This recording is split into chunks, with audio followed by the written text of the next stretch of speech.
Welcome back, old friends, and a special greeting to new visitors. The Harry Potter saga is beloved by millions, but with that universal admiration comes a downside. The story has its fair share of plot holes. When one person is responsible for creating such a vast and detailed world, it's almost impossible to catch every inconsistency. Today I'll explore moments where the internal logic of the wizarding world noticeably falls apart. Enjoy the video. Number 1. Everyone ignored Dumbledore's portrait. After Albus Dumbledore's death, Harry laments that he'll never get to speak with his mentor again. But, hold on, Dumbledore's portrait hangs in the headmaster's office, and like all magical portraits in the series, it can talk, remember, and offer advice, essentially functioning as an extension of the person. We even see the portrait giving instructions to Snape in a flashback. So it's safe to say that it retained Dumbledore's personality and knowledge, yet no one, not Harry, not any member of the Order, bothers to ask the portrait about the will, the Horcruxes, or Rita Skeeter's revelations. Strange, isn't it? Number 2, prefects can't take points. Except Percy. In Chamber of Secrets, Percy Weasley deducts 5 points from Gryffindor after scolding his brother Ron. But in Order of the Phoenix, Ron, now a prefect himself, states that prefects aren't allowed to punish others by taking house points. Draco later confirms this when he joins the Inquisitorial Squad, explaining that only squad members are granted that privilege. So, was Percy overstepping his bounds? Did the rules change mid-series, or did J.K. Rowling simply forget what she'd already established? Number 3. Love potions legalized magical assault. Using the Imperius Curse, which overrides a person's free will, is a heinous crime. But using a love potion, which does the exact same thing, is considered harmless fun. You can buy one at Weasley's Wizard Wheezes or even order it straight to Hogwarts. Voldemort's backstory highlights the dark potential of love potions. His mother Merope tricked his father into loving her with one. When she stopped dosing him, he left. Yet despite this clear moral issue, love potions are sold like candy. And in a school filled with hormonal teenagers, no one raises an eyebrow until Book 6. Number 4. Voldemort didn't defeat Snape, yet claimed the Elder Wand. Voldemort believes that Snape is the true master of the Elder Wand, so he kills him to claim it. But, technicality alert, he doesn't actually kill him himself. He uses Nagini to do it. This raises a problem. If killing the wand's previous master is how ownership transfers, then by Voldemort's own logic, the wand should now belong to Nagini. And no, the argument that she's an extension of Voldemort doesn't hold. Harry is also a part of Voldemort's soul, yet their magical identities are treated separately. So if Voldemort never defeated Snape, how could he claim the wand's allegiance? Number 5. Second year Dennis Creevey magically appears in Hogsmeade. Students are allowed to visit Hogsmeade only from third year onwards, a point Prisoner of Azkaban makes abundantly clear. Harry, lacking permission from his guardians, has to sneak into the village using the invisibility cloak and secret passages. But then, in Order of the Phoenix, Dennis Creevey, a second year, shows up to join Dumbledore's army in Hogsmeade. How did he get there? He's 12, has no permission slip, and likely didn't steal Harry's cloak. The book offers no explanation. It just happens. Number 6. Expelliarmus and wand loyalty don't add up. We're told in the final book that wands can shift allegiance when their owner is disarmed, even with a spell as simple as Expelliarmus. That's how Draco supposedly wins the Elder Wand's loyalty from Dumbledore. But back in Order of the Phoenix, Neville disarms Harry during Dumbledore's army training. Expelliarmus, said Neville, and Harry, caught off guard, felt his wand fly from his hand. Does that mean Neville was now the wand's master? Of course not. Harry never felt any loss of control over his wand. So why does this principle suddenly become so critical in Deathly Hallows? The internal logic collapses under scrutiny. Number 7. Divination is a natural talent. So, why teach it? Even top-level wizards like McGonagall and Dumbledore admit they don't understand how divination works. So why is it a school subject? Dumbledore explains that he only kept divination on the curriculum to protect Trelawney, yet he also says the subject existed before her and considered cancelling it. So what's the point? Hogwarts is supposed to teach magical disciplines that can be learned through skill and study, but divination relies on inborn talent, as shown by Hermione's frustration and eventual withdrawal from the course. Why teach something that can't be learned? Number 8. They tracked Voldemort's name, so why not unforgivable curses? In Deathly Hallows, Death Eaters place a taboo on the name Voldemort to track down those who dare speak it. Clever trick. But this opens a major question. Why didn't they use the same magic to track unforgivable curses? Unlike names, spells like Avada Kedavra or Imperius can't be paraphrased or mispronounced. They require exact wording and intent. So if the name Voldemort could be magically traced, surely the same could be done with dangerous curses. Number 9. Triwizard Tournament spectators saw nothing. The Triwizard Tournament is supposed to be magical sport at its finest, a global spectacle. Witches and wizards from across Europe gather to witness it, but when the first task begins in Goblet of Fire, the crowd fills the stadium only to watch nothing. The dragons are hidden in separate enclosures. Each champion enters alone. The audience hears roars, sees smoke, maybe a flash of fire, but they don't see the action. Harry fights the Hungarian Horntail in isolation. The judges, like Bagman and Karkaroff, see everything. The rest just cheer blindly. The second task is even worse. The students dive into the Black Lake. That's it. The crowd sits by the water, staring at ripples for an hour. They don't see the Grindylows, the Mer-people, the Bubblehead charms. They only learn what happened later through second-hand accounts. They're still down there, someone says nervously. It's like watching a race that never leaves the tunnel. For a magical world, this level of event planning feels oddly primitive and strangely uninterested in the audience. Number 10. Trace. Magic only works when it's convenient. Magic tracking in the wizarding world is supposed to be strict. The Ministry knows instantly when underage wizards perform spells outside of school. In Prisoner of Azkaban, Aunt Marge floats to the ceiling, and the Ministry reacts at once. In Order of the Phoenix, Harry casts a Patronus to save Dudley and receives a formal letter within hours. We have received intelligence that you performed the Patronus charm at 9:23 this evening. But this same surveillance seems to vanish when the story needs it to.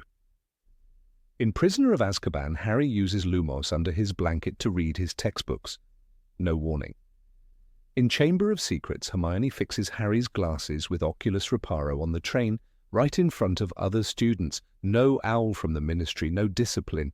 It's like the magical detection system just fell asleep. The rules are never clear. The Ministry tracks magic in Muggle areas, but not who casts it. That's how they justify punishing Harry, even if Dobby did the spell. But then how do they ignore spells done on trains, in houses, or anywhere magic obviously happens? The answer's simple. They don't ignore it. The author does. The tracing charm appears only when it adds drama, and disappears when it gets in the way. Number 11. Wizards ignore Muggle technology entirely. Wizards treat Muggle inventions like dangerous curiosities. They prefer parchment to paper, owls to phones, and fireplaces to email. But the most baffling part, they mock Muggles as backward while refusing to use tools that would make their own lives easier. Arthur Weasley, the head of the Misuse of Muggle Artifacts Office, once asked Harry, "What is the function of a rubber duck?" But maybe he should have asked how to dial 911. Take the telephone. It doesn't work in Hogwarts. Magic interferes, fine. But outside the castle, wizards live in villages, towns, cities, yet they still rely on owls that can be intercepted, lost, or eaten. In Order of the Phoenix, Sirius speaks to Harry through a fireplace, a burning face in a hearth, just to say hello. Couldn't they have installed one payphone in Grimmauld Place? Even the Ministry of Magic, a government body, sends smoke messages and enchanted memos instead of using secure, fast Muggle tech. When every second counts, when Voldemort returns, when attacks happen, they still send birds. Magical? Yes. Practical? Not at all. It's not about function, it's about pride. The wizarding world doesn't reject Muggle technology because it fails. They reject it because they're too proud to admit it works. Number 12. Magical justice makes absolutely no sense. Punishment in the wizarding world follows no logic. It bends with fear, it twists with power. When Hagrid is sent to Azkaban in Chamber of Secrets, it's not because he's guilty, it's because the Ministry needs a scapegoat. Fudge says it himself, we have to be seen doing something. So they lock away a half-giant with no trial, no defense, into a prison that drives people insane. Meanwhile, Lucius Malfoy walks free. He bribed officials, smuggled cursed objects, and openly supported Voldemort during the First War. He even slips Tom Riddle's diary, a Horcrux, into a student's belongings. In Chamber of Secrets, Dobby cries, "Master gave it to her, a diary that could think for itself." But instead of prison, Lucius gets a warning. Then disappears into the shadows of influence and wealth. Sirius Black, wrongfully accused, spends 12 years in Azkaban without a trial. 12. Yet in Order of the Phoenix, when Harry uses magic in self-defense, he receives an official hearing for a Patronus. A 15-year-old boy nearly expelled, while actual Death Eaters like Nott and Avery get lighter punishments by claiming they were imperious. The Ministry doesn't serve justice, it performs it. Laws shift with headlines. Guilt is a matter of convenience. If the wizarding world fears embarrassment more than evil, then Azkaban isn't a prison. It's a theatre, and every sentence is just another scene. Number 13. Polyjuice Potion works. However, the plot needs it too. Polyjuice Potion is supposed to change your appearance. Nothing more. That's what we're told. That's how it works in Chamber of Secrets, when Harry and Ron transform into Crabbe and Goyle. They look the part, but their voices remain their own. "We still sound like ourselves," Harry whispers nervously, and that nearly ruins their entire plan. They have to fake the Slytherin attitude and hope no one notices. But in Goblet of Fire, something changes. Barty Crouch Jr. uses the same potion to impersonate Mad-Eye Moody, not for an hour, not for a day, for an entire school year. And he doesn't just look like Moody, he is Moody. Voice, speech patterns, habits, even the paranoid, twitchy behavior. Dumbledore says it outright. He seemed exactly like Moody. But that's impossible. The potion shouldn't do that. There's no explanation. No spell to copy someone's voice. No charm to clone personality. Just the same old Polyjuice suddenly doing much more than advertised. It becomes a magic mask with voice modulation, memory access, and emotional mimicry. If it can do all that, then why didn't Harry sound like Goyle? Why did they struggle to stay in character? This inconsistency isn't just a footnote. It breaks the rules the story sets for itself. If magical potions behave however the plot demands, then tension disappears. Stakes vanish. Why study a potion for months if it'll randomly grant new powers later? Polyjuice Potion, meant to be tricky and flawed, becomes a perfect disguise, but only when the author needs it to be. Number 14. Wizards know nothing about Muggles, despite living among them. Wizards live among Muggles, but act like they've never seen a lamppost. For centuries, they've shared the same streets, the same weather, the same buses. And yet when Arthur Weasley, on head of the Misuse of Muggle Artifacts Office, asks, "What exactly is the function of a rubber duck?" It's not charming, it's bizarre. This man investigates enchanted toasters and bewitched kettles, but doesn't know what a plug is. Even more absurd is their attempt at blending in. When witches and wizards try to pass as Muggles, they fail spectacularly. In Goblet of Fire, we meet a wizard in a nightgown and high heels attending the Quidditch World Cup. The Ministry scolds him, "You were supposed to wear Muggle clothing." But why does he still not know what that means? Surely someone has seen a pair of trousers before. The Weasleys are a perfect example. They lived near Ottery St. Catchpole, a real Muggle village. The children grew up seeing cars, shops and power lines. Yet when Mr. Weasley visits Harry, in Order of the Phoenix, he calls the train the Iron Thing and stabs the ticket machine with his wand. It's played for laughs. But when an entire society remains confused about doorbells after centuries of existence, the joke wears thin. Even Hermione, born to dentists, often explains basic Muggle concepts to her classmates like she's talking to aliens. Wizards aren't hidden in distant forests. They're neighbours. They ride the same underground, send their kids to King's Cross. And still, every conversation feels like two worlds that never met. The ignorance isn't magical, it's willful. Number 15, Harry's scar, only hurts when it's dramatically appropriate. Harry Potter's scar is not just a symbol, it's a signal, a magical alarm, burning whenever Lord Voldemort is near or experiencing intense emotions. This connection is introduced early and treated as an absolute. Yet, as the story unfolds, this magical rule bends. Sometimes it snaps altogether. Take Philosopher's Stone. Quirrell walks the halls of Hogwarts with Voldemort's soul stuck to the back of his head.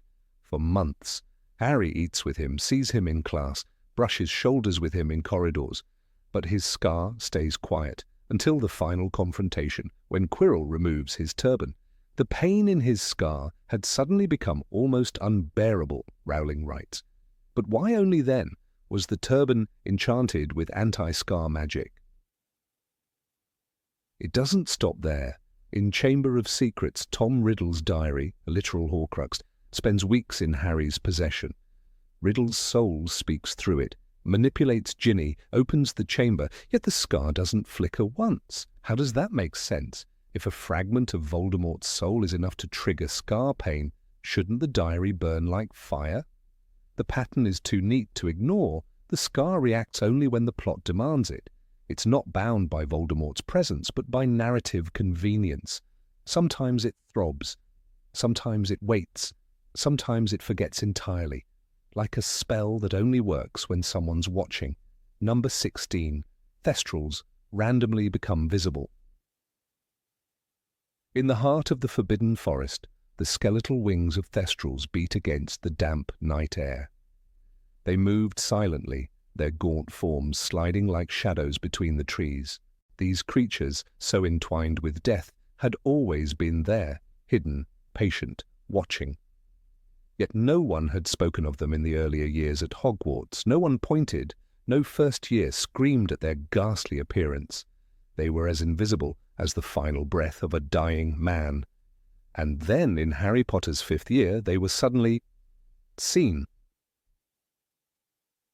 Harry first laid eyes on them on the path to the Hogwarts Express platform, their leathery black wings and hollow eyes unmistakably real. But this recognition did not come without consequence. It was the death of Cedric Diggory that unlocked Harry's vision.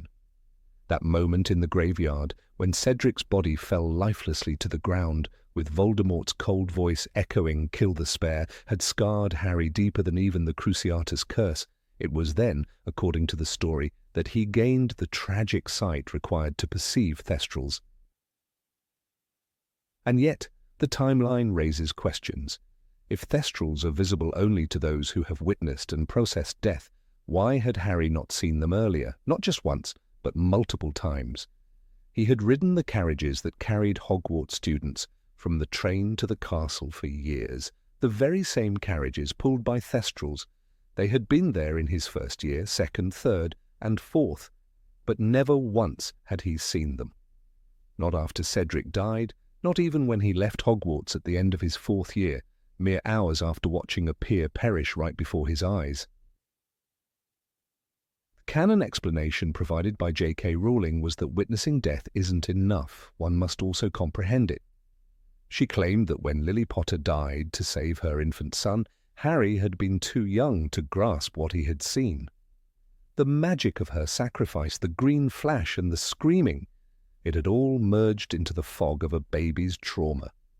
It was not until Cedric's death, when Harry was 14 and capable of emotional comprehension, that the experience aligned with the condition required to see Thestrals.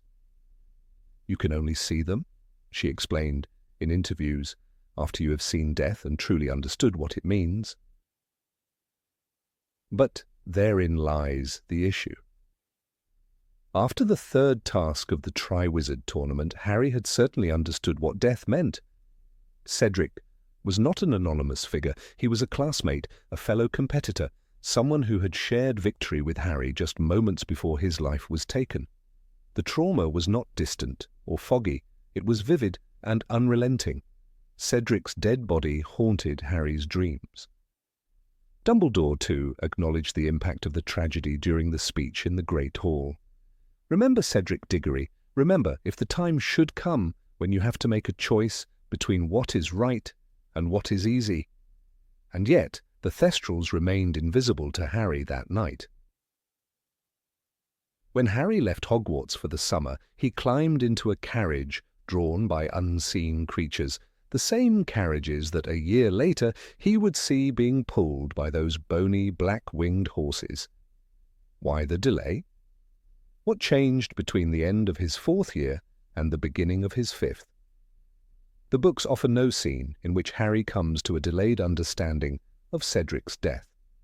His grief is immediate, his pain overwhelming. There is no new realization between June and September, but the Thestrals are there in September for the first time.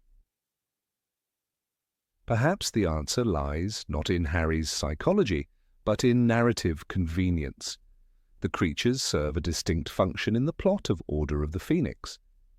They introduce Luna Lovegood, who sees them too. They create a moment of eerie connection between two outcasts.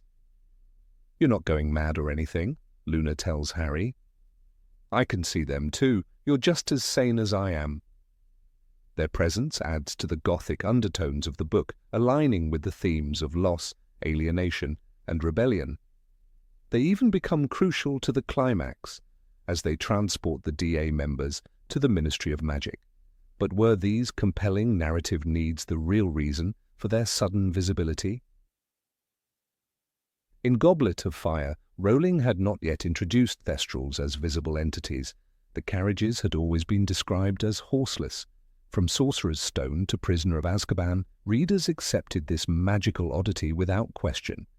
The shift in Order of the Phoenix wasn't foreshadowed by any subtle mention.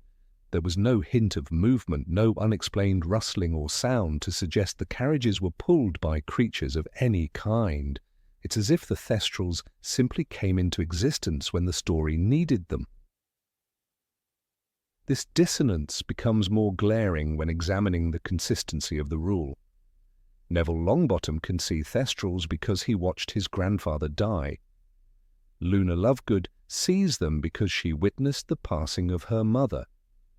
Even the character of Theodore Nott, according to Rowling in interviews, sees them, though he is never portrayed in the books as doing so.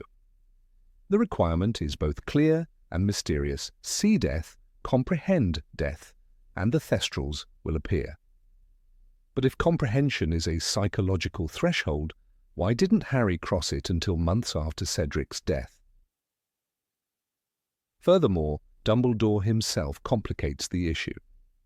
He surely understands death better than anyone at Hogwarts.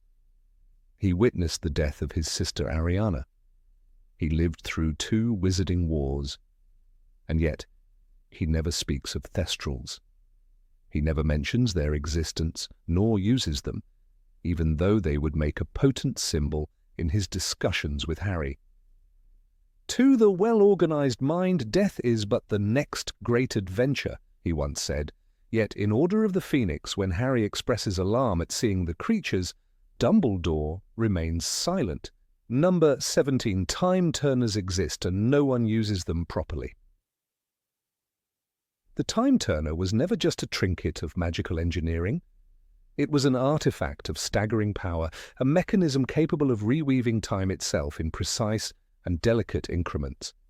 And yet, for all its unimaginable potential, the wizarding world collectively agreed to use it for punctuality. Hermione Granger, in The Prisoner of Azkaban, was granted access to a time turner by Professor McGonagall, so that she could attend multiple classes scheduled at the same time. The very idea that such a device, capable of altering the past, was entrusted to a 13-year-old for academic purposes already begins to fracture the fragile logic of its supposed rarity and control. "I've been turning it back a few hours most nights," Hermione admits, the weight of its implications brushed aside in favor of academic rigor. But this confession, casual as it may seem, cracks open a truth far more sinister, that the time turner was never truly understood nor respected by those entrusted to protect it. When Hermione and Harry use the time turner to save both Sirius Black and Buckbeak, they unwittingly demonstrate that time is pliable. They do not create alternate timelines or erase themselves. Instead, they become part of the timeline they already lived. Their past selves coexist with their future selves. It is not the chaos of paradoxes that unfolds, but a neatly tied loop. This act, sanctioned, executed, and successful, proves beyond any reasonable doubt that time travel, when applied cautiously, works. So the question arises, if this works, why was it never used again? By the end of the Goblet of Fire, Voldemort returns to power in physical form. This resurgence marks the beginning of countless deaths: Cedric Diggory, Amelia Bones, Emmeline Vance, Sirius Black, and ultimately Dumbledore himself. The Ministry, even in denial, had access to the Department of Mysteries and its time room, which contained hundreds of tiny, gleaming hourglasses as described in Order of the Phoenix. It wasn't that the time turner was a singular object. There were many. The failure to act in the face of Voldemort's return was not due to lack of magical means. It was a failure of imagination, fear, or perhaps political inertia. But these are human failings, akia. And they do not erase the mystery of the time turner's abandonment. Albus Dumbledore, the closest thing to omniscience in the magical world, certainly knew the full scope of what a time turner could do. He even gently nudged Hermione and Harry to use it in the third book. 3 turns should do it, he said with calm clarity, as if guiding the fate of 2 children along threads of time he had already measured. If Dumbledore believed in the danger of tampering with time, why sanction its use to save Sirius? And if he did believe in its power, why not use it to prevent the prophecy from ever being made, to erase Tom Riddle before his rise, or to give James and Lily Potter a warning that could have saved their lives? We are left with a painful contradiction. The time turner exists, functions, and is validated by successful use, yet it is almost entirely ignored in the face of tragedies it could have reversed. In Order of the Phoenix, during the battle in the Department of Mysteries, it is said that all the remaining time turners in the Ministry were destroyed as a result of a cabinet topping over during the chaos. That singular line, brief and dismissive, attempts to close a plot wound that has festered since Book 3. But the reader cannot help but ask, were there no time turners elsewhere? No copies? No notes? No backups? The magical world, with its long history of duplication charms and enchanted protections, surely could have preserved the knowledge. It is also curious that no dark wizard, not even Voldemort with his obsession with immortality and mastery of forbidden arts, ever sought out a time turner. Here is a man who split his soul into 7 pieces, created cursed objects, and researched the deepest magics known to man. Yet the one artifact that could allow him to relive and reshape his greatest mistakes, to prevent Harry's survival or rescue his younger self from orphanhood, is entirely outside his radar. It strains credulity to believe that neither he nor his followers, like Bellatrix Lestrange or Lucius Malfoy, would seek to harness the powers of time. Moreover, during the First Wizarding War, when the Order of the Phoenix fought a brutal, losing battle against Death Eaters, why did no one, not Alastair Moody, not Marlene McKinnon, not Fabian or Gideon Prewett, ever think to use a time turner to warn of attacks or protect the innocent? It is possible that the time turners were strictly regulated, locked deep within the Ministry. But this only deepens the mystery. Why lock away a weapon that could end wars before they begin, simply out of fear of misuse, and then hand it to a third-year student? The rules of time turners, as described in the series, are inconsistently enforced. In Prisoner of Azkaban, time travel is shown to be stable, with no alternate timelines or paradoxes. The actions of the future selves were already part of the past. Buckbeak was never executed, and it was always the future Hermione who freed him. This kind of closed loop means the world is not destabilized by time travel, but later in Cursed Child, as an extension of the canon that many fans reject, time travel becomes chaotic, with butterfly effects and fractured timelines. It suggests that the time turner's nature was never fully explained, not even by Rowling herself. Number 18, Pettigrew's life debt was a total waste. In the flickering shadows of the Shrieking Shack, Harry Potter made a decision that echoed far beyond the wooden beams of that haunted house. It was not a spell nor a scream, but a refusal to kill Peter Pettigrew, known to his old friends as Wormtail. The man who had betrayed James and Lily Potter, the man who had lived for 12 years as a rat in the Weasley household, the man whose cowardice had revived the darkest wizard of the age. Yet Harry, trembling with rage and disbelief, had looked at this shriveled traitor and told Sirius and Lupin, "I don't think my dad would have wanted them to become killers just because of you." Pettigrew's life was spared, and in that moment, Dumbledore would later say, "Peter Pettigrew owes his life to you. You have sent Voldemort a deputy who is in your debt." This debt was supposed to mean something. In the wizarding world, a life debt is not merely a sentiment. It is a magical bond, rare and powerful, laced with ancient roots and implications.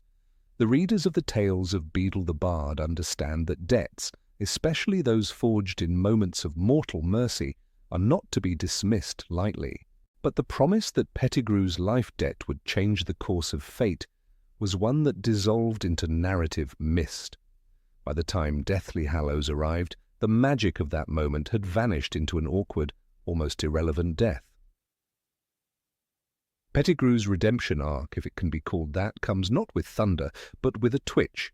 Deep within the Malfoy Manor, when Harry and Ron are chained in the basement, and the mission seems doomed, Pettigrew enters. He is armed. He is loyal to Voldemort. And yet, in the briefest instant, a flicker of hesitation dances in his eyes.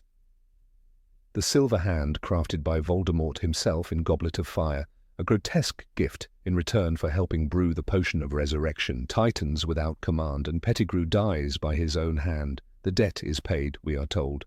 Or perhaps the debt is concluded, but Harry remains in chains. The contradiction here is sharp.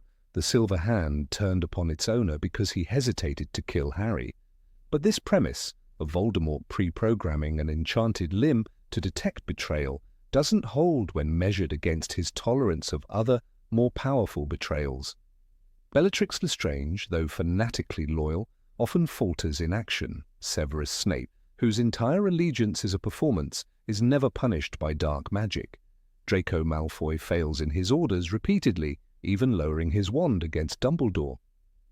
And yet Voldemort does not install enchanted failsafes to police them. Only Pettigrew, the weakest, is given the silver death trap.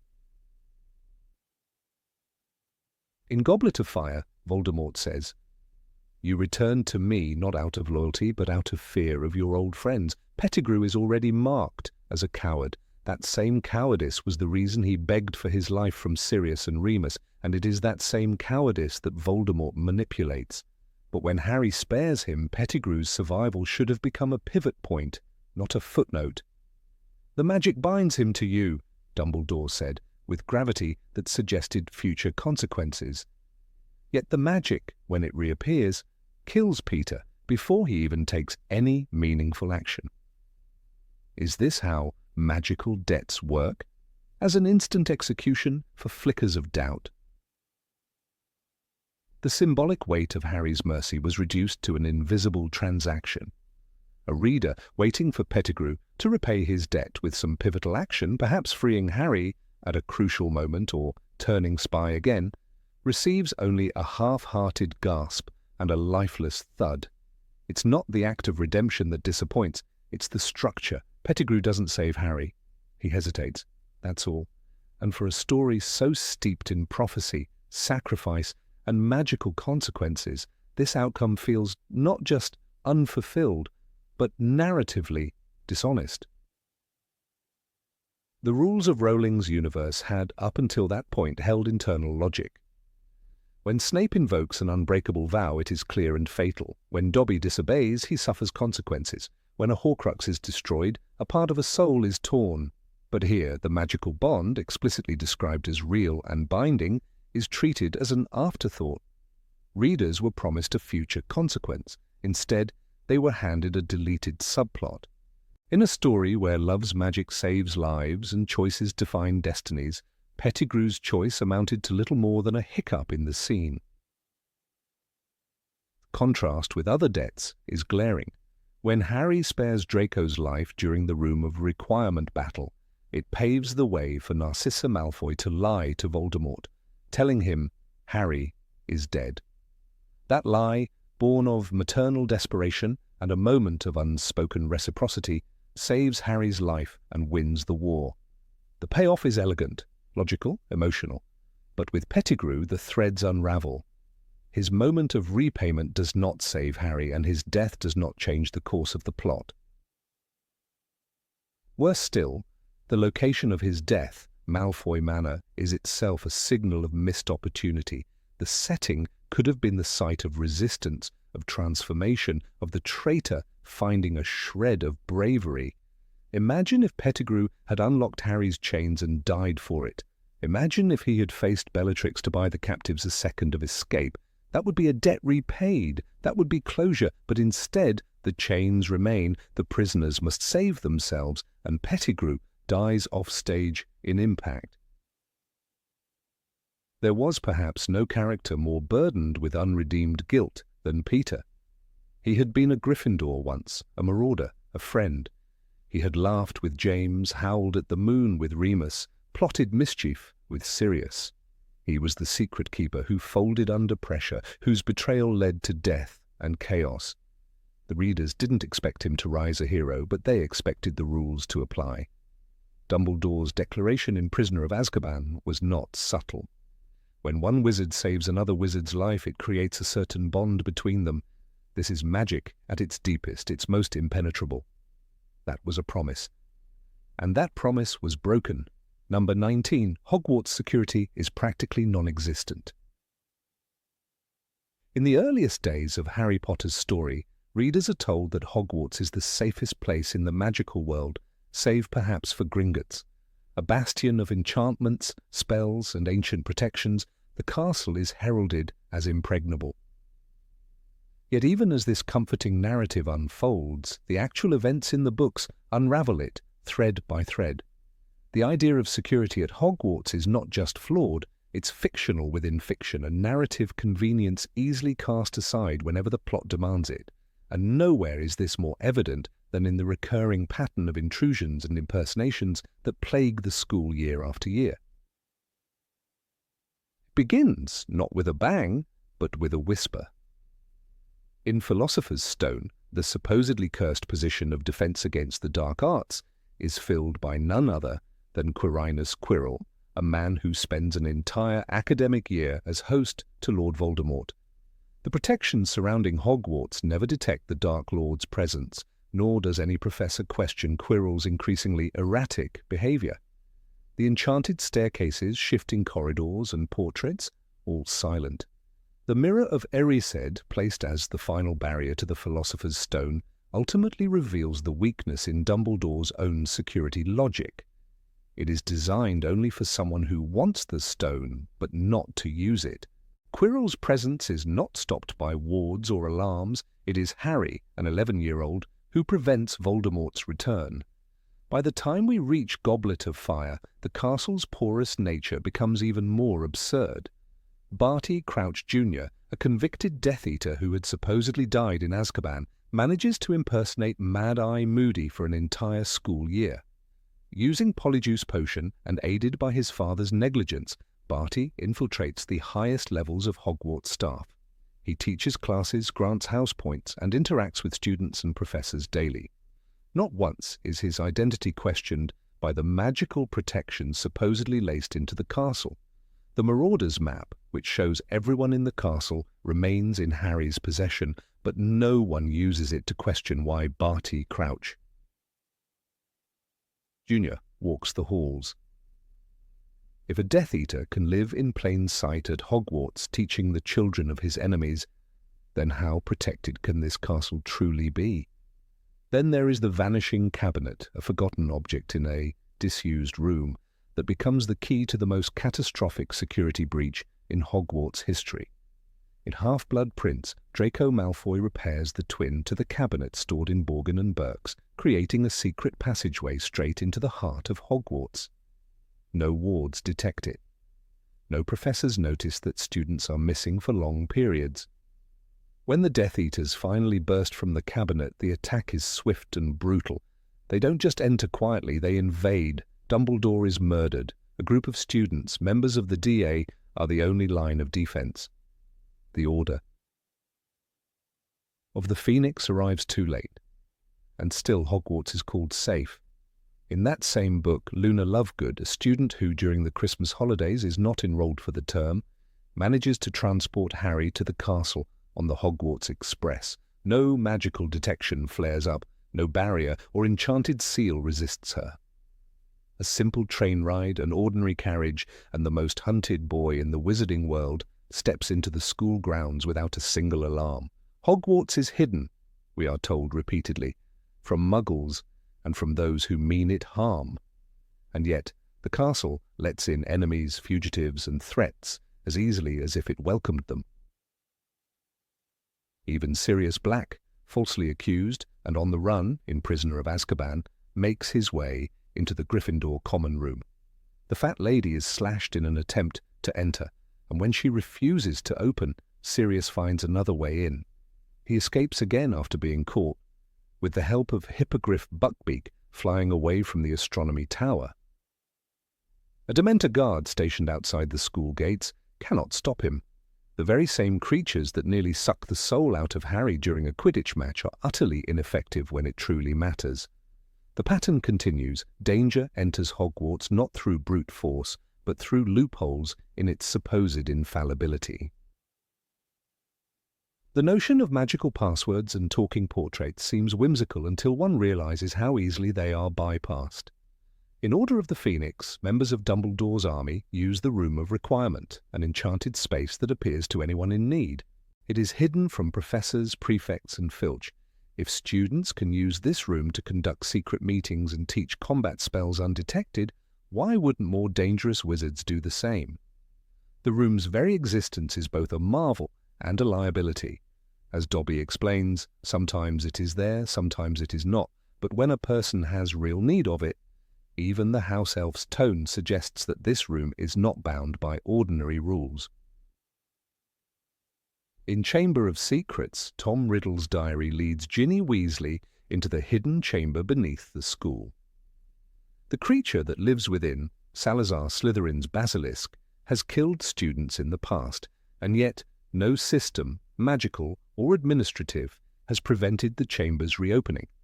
Dumbledore suspects dark forces, but his approach is passive, observational. Students are petrified, a ghost nearly killed.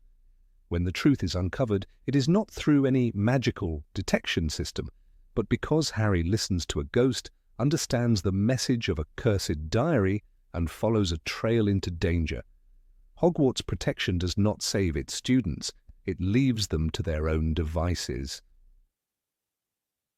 Even the Triwizard Tournament, hosted in Hogwarts in Goblet of Fire, becomes an absurd demonstration of flawed oversight. The goblet, intended to prevent underage students from entering, is fooled by Barty Crouch Jr. with a Confundus charm. Harry becomes an unwilling participant in a deadly competition. No teacher can reverse the goblet's decision, even though the tampering is obvious. The tasks themselves pose mortal danger: dragons, merpeople, and a deadly maze. The Ministry of Magic and Hogwarts alike claim supervision, but their presence is performative. When Harry touches the Triwizard Cup in the maze, it becomes a portkey, delivering him straight to Voldemort. And then there is the matter of Dobby. The house elf appears in Harry's bedroom in Chamber of Secrets, teleports to Hogwarts at will, and eventually helps Harry escape captivity in Malfoy Manor years later. His ability to enter and leave the castle is unimpeded by wards or magic. House elves can apparate in and out of Hogwarts, a feat impossible for wizards. Why then are they not used for surveillance or protection? The castle's magic seems aware of threats only when it is narratively convenient, not when the logic of the world demands it. The Forbidden Forest, another glaring weakness in the school's perimeter, is home to centaurs, werewolves, and even a fragment of Voldemort's soul. In Philosopher's Stone, Harry and his friends are sent there as punishment, a decision that borders on criminal negligence. In later books, it becomes a sanctuary, a battleground, and a route for enemy forces. Aragog, the giant acromantula, is allowed to grow a monstrous colony within its depths, completely undisturbed. When the forest finally does become relevant in Deathly Hallows, it is not because Hogwarts reclaims it, but because Voldemort uses it as his base of operations. Even during the final battle of Hogwarts, the school's defense systems are only activated after the arrival of Voldemort's army. Professor McGonagall calls forth enchanted statues to fight, and Flitwick casts protective charms over the walls. But where are these enchantments the rest of the time? If a magical fortress can be summoned at a moment's notice, why is it not active year-round? The Battle of Hogwarts is a reactive event, not a proactive demonstration of safety. Children, again, are the front line of defense. Neville Longbottom, Luna Lovegood, and Ginny Weasley fight as soldiers because the system fails them. In Half-Blood Prince, even as the castle is supposedly under heightened protection, Katie Bell is cursed by a necklace meant for Dumbledore. The package passes through the Hogsmeade security line, and the hex is only discovered once Katie touches it. No one knows who placed the curse. The protective enchantments, again, are reactive, not preventative. Slughorn, the new potions master, hands out Felix Felicis to students as prizes. He moves freely through the school with little concern for rules. There is no sign of the rigid security apparatus that one would expect at the most secure location in the wizarding world. Perhaps the most symbolic failure of Hogwarts security lies in the very object that started it all, the Philosopher's Stone. Dumbledore and his colleagues set up a series of magical traps meant to protect it. Fluffy, the three-headed dog, guards the entrance. A devil's snare awaits intruders. Flying keys, life-size chess sets, and potion puzzles all stand in the way. But Harry, Ron, and Hermione, first years, solve them with relative ease.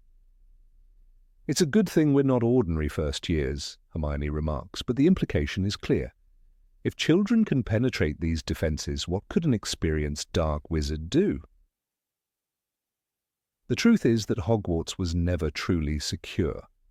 It is a romantic idea painted in warm tones by nostalgic memories, but the facts within the books tell another story, a story of oversight, inconsistency, and a magical community that places too much faith in tradition. Hogwarts is not safe because it is impenetrable. It is safe because those within choose to believe it is, despite mounting evidence to the contrary. And that belief, untested, unchallenged, unguarded, is perhaps the most dangerous illusion of all. Number 20, Sirius gave Harry a mirror, and everyone forgot about it. Sirius Black was not a man of many gifts, but when he gave Harry Potter the enchanted two-way mirror, it was a gesture brimming with meaning. "Use it if you need me," he had said, pushing the small square into Harry's hands before they parted at Grimmauld Place. It was simple magic, old and clever, fashioned to allow communication between two people across any distance. In a world where danger lurked in every corridor and betrayal crept in every shadow, it should have been a lifeline. And yet it lay forgotten beneath loose floorboards in a dusty trunk, until it was too late. The mirror had appeared suddenly and disappeared quietly. Harry found it again only after Sirius had fallen through the veil in the Department of Mysteries, his godfather's eyes still wide with disbelief as he vanished beyond the point of no return. "I found this in the bottom of my trunk," Harry would later reflect bitterly in Half-Blood Prince. "It was the mirror Sirius gave me." The timing was cruel, almost theatrical, as if the mirror's only purpose had been to mock the reader with what might have been. But its existence posed a deeper question: why was it never used? When Harry was plagued by visions of Sirius being tortured in the Department of Mysteries, why didn't he reach for the mirror? It was a more direct, more reliable tool than any fire call or vague dream. He could have looked into the glass and seen Sirius's face, unhurt, at Grimmauld Place. It would have exposed the illusion, unmasked the trap, and possibly saved a life.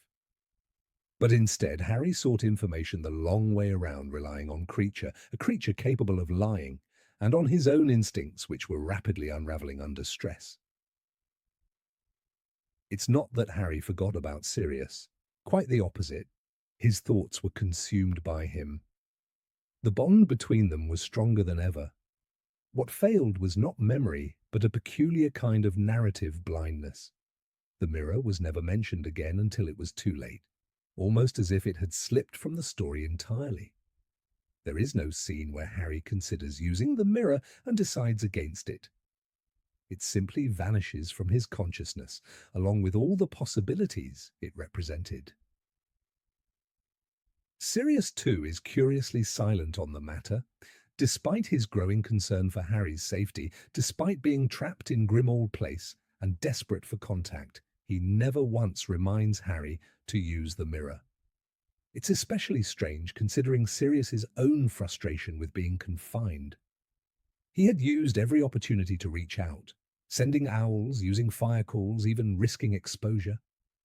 Why not the mirror? Why not the safest, most discreet means of communication he possessed? Dumbledore's silence on the matter is equally deafening. As someone who understood the stakes better than anyone, he would have known about the mirror's power and potential. He would have known that the connection between Harry and Sirius was both a strength and a liability. And yet he never asked Harry if he had a way to confirm Sirius's whereabouts. He never mentioned the mirror at all, allowing Harry's dread and isolation to drive him into Voldemort's trap. It feels almost orchestrated, another brick in the wall of Dumbledore's long, cold plan. In hindsight, the mirror seems more like a literary device than a genuine artifact. Its presence is too convenient, and its absence in critical moments too glaring. If J.K. Rowling had truly intended it to function as a tool, then its neglect by every major character becomes a plot hole. But if she intended it as a symbol, a relic of missed chances and irreversible loss, then its tragedy is complete. The mirror becomes the embodiment of regret, its silence a scream echoing through the pages. The tragedy is heightened by the fact that the mirror worked. Later, Harry would use a shard of it to glimpse the eye of Aberforth Dumbledore, who had the other half. That connection saves Harry's life in Deathly Hallows when he is trapped in Malfoy Manor. It proves that the magic was sound, that the communication was possible, which makes its original abandonment even more difficult to excuse. The reader knows what could have happened. That's the real heartbreak. Consider this. If Harry had used the mirror on the day of his vision, Sirius would have answered. He would have laughed, or cursed, or simply looked puzzled. That would have been enough. It would have cut through the fog of illusion Voldemort had cast and revealed the truth that Sirius was safe. There would have been no journey to the Ministry, no battle, no veil. But because the mirror lay hidden, unused, the events played out as they did, with irreversible consequences. There's a cruelty in that. Not just the cruelty of fate, but of narrative. The mirror is a story within the story, a tale of what could have been. It sits in the background like a loaded gun in a locked drawer. We remember it too late, just as Harry does, and that makes us complicit in the oversight. We watched it disappear, trusted the characters to recall it, and shared in their failure when they did not. The mirror also speaks to the deeper flaws in Sirius himself. He was impulsive, impatient, and emotionally reckless. He gave Harry the mirror but never emphasized its importance. He never ensured Harry knew how to use it or reminded him to carry it. It was a meaningful gift, yes, but one given with the assumption that Harry would understand its value intuitively. That was Sirius's fatal flaw. He expected the world to run on instinct and emotion like he did. In this, he passed on not just a tool, but a legacy of impulsive action. Harry, for his part, mirrored that flaw. He acted without asking questions. He trusted his gut over his logic, his fear over his memory. His journey to the Ministry was not just a mission, it was a reflection of Sirius's own behavior. And so, in a cruel symmetry, the godson followed the godfather's path to destruction, guided by emotion instead of reflection, when a literal reflection could have changed everything. The absence of the mirror also changes how we view the adults in Harry's life. Remus Lupin, kind and thoughtful, never asks Harry about communication. Molly Weasley, ever watchful, never inquires how Harry is staying in touch. Even Hermione, the most rational and thorough of all, never wonders aloud if there's a better way to confirm Sirius's whereabouts than relying on a house elf. The entire cast seems gripped by a narrative amnesia, engineered to heighten the drama but betraying a lapse in plausibility. The emotional weight of the mirror is not just in what it failed to do, but in what it came to represent. After Sirius's death, Harry smashes it in anger and grief, scattering its pieces like the remnants of his trust. He had forgotten it, as he had forgotten to close his mind to Voldemort, Harry tells himself, as he had been repeatedly told to do. It's a line drenched in guilt. The mirror becomes a vessel for all the what-ifs Harry would carry for the rest of his life. And then, in Deathly Hallows, the mirror returns, not in full, but as a fragment. It glows with the image of an unfamiliar blue eye watching him. It's no longer a symbol of communication, but of mystery and connection. Aberforth's eye in the mirror becomes the ghost of what the mirror could have been, still functioning, still capable, still saving lives, but it's too late for Sirius, and too late for Harry's innocence. The mirror that once symbolized hope has become a relic of loss. In the end, the mirror is not just a forgotten artifact. It is a narrative skeleton key opening a hidden chamber in the story where logic falters and emotion reigns. It is the purest distillation of Rowling's genius and her oversight, a magical item that should have saved Sirius but instead became his epitaph. When Harry pulls it from the trunk, readers feel the gut punch, not just of grief but of recognition. We too forgot. We too let it gather dust. It's almost too perfect to be accidental.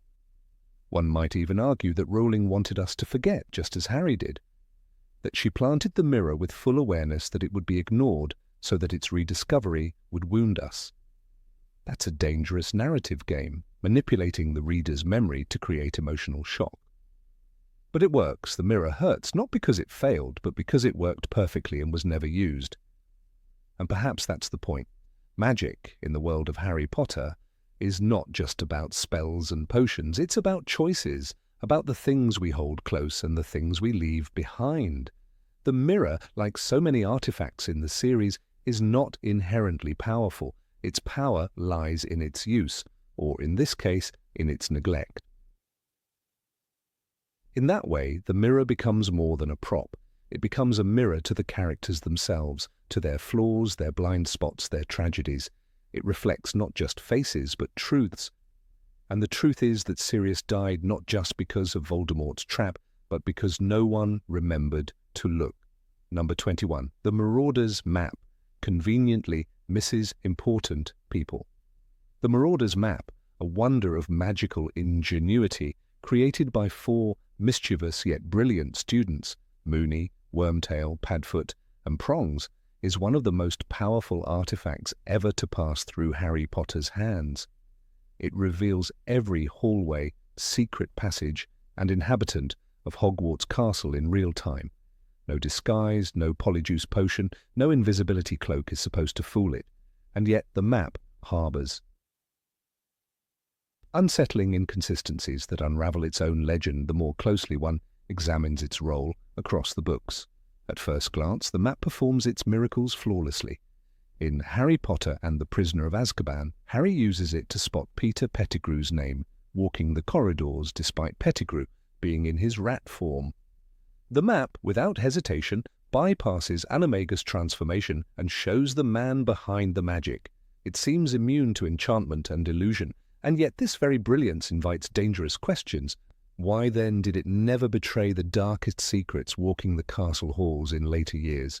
Quirinus Quirrell taught defense against the dark arts during Harry's first year, and all the while Lord Voldemort was quite literally attached to the back of his head. If the map could identify someone through Animagus disguise, why did it not display Lord Voldemort sharing a body with Quirrell? The map, supposedly unbiased and uncannily precise, should have registered 2 names inhabiting one physical location, one of them being the most dangerous wizard alive. It did not. Harry, who had not yet obtained the map, would not have noticed, but logically, had the Marauders ever used the map during such a scenario, they surely would have. The map was once in the possession of the Weasley twins before Harry. Fred and George used it for years, sneaking through passageways and pulling pranks across the castle. Did they never glance at the map and wonder why their defense against the dark arts professor had a second name attached to his own?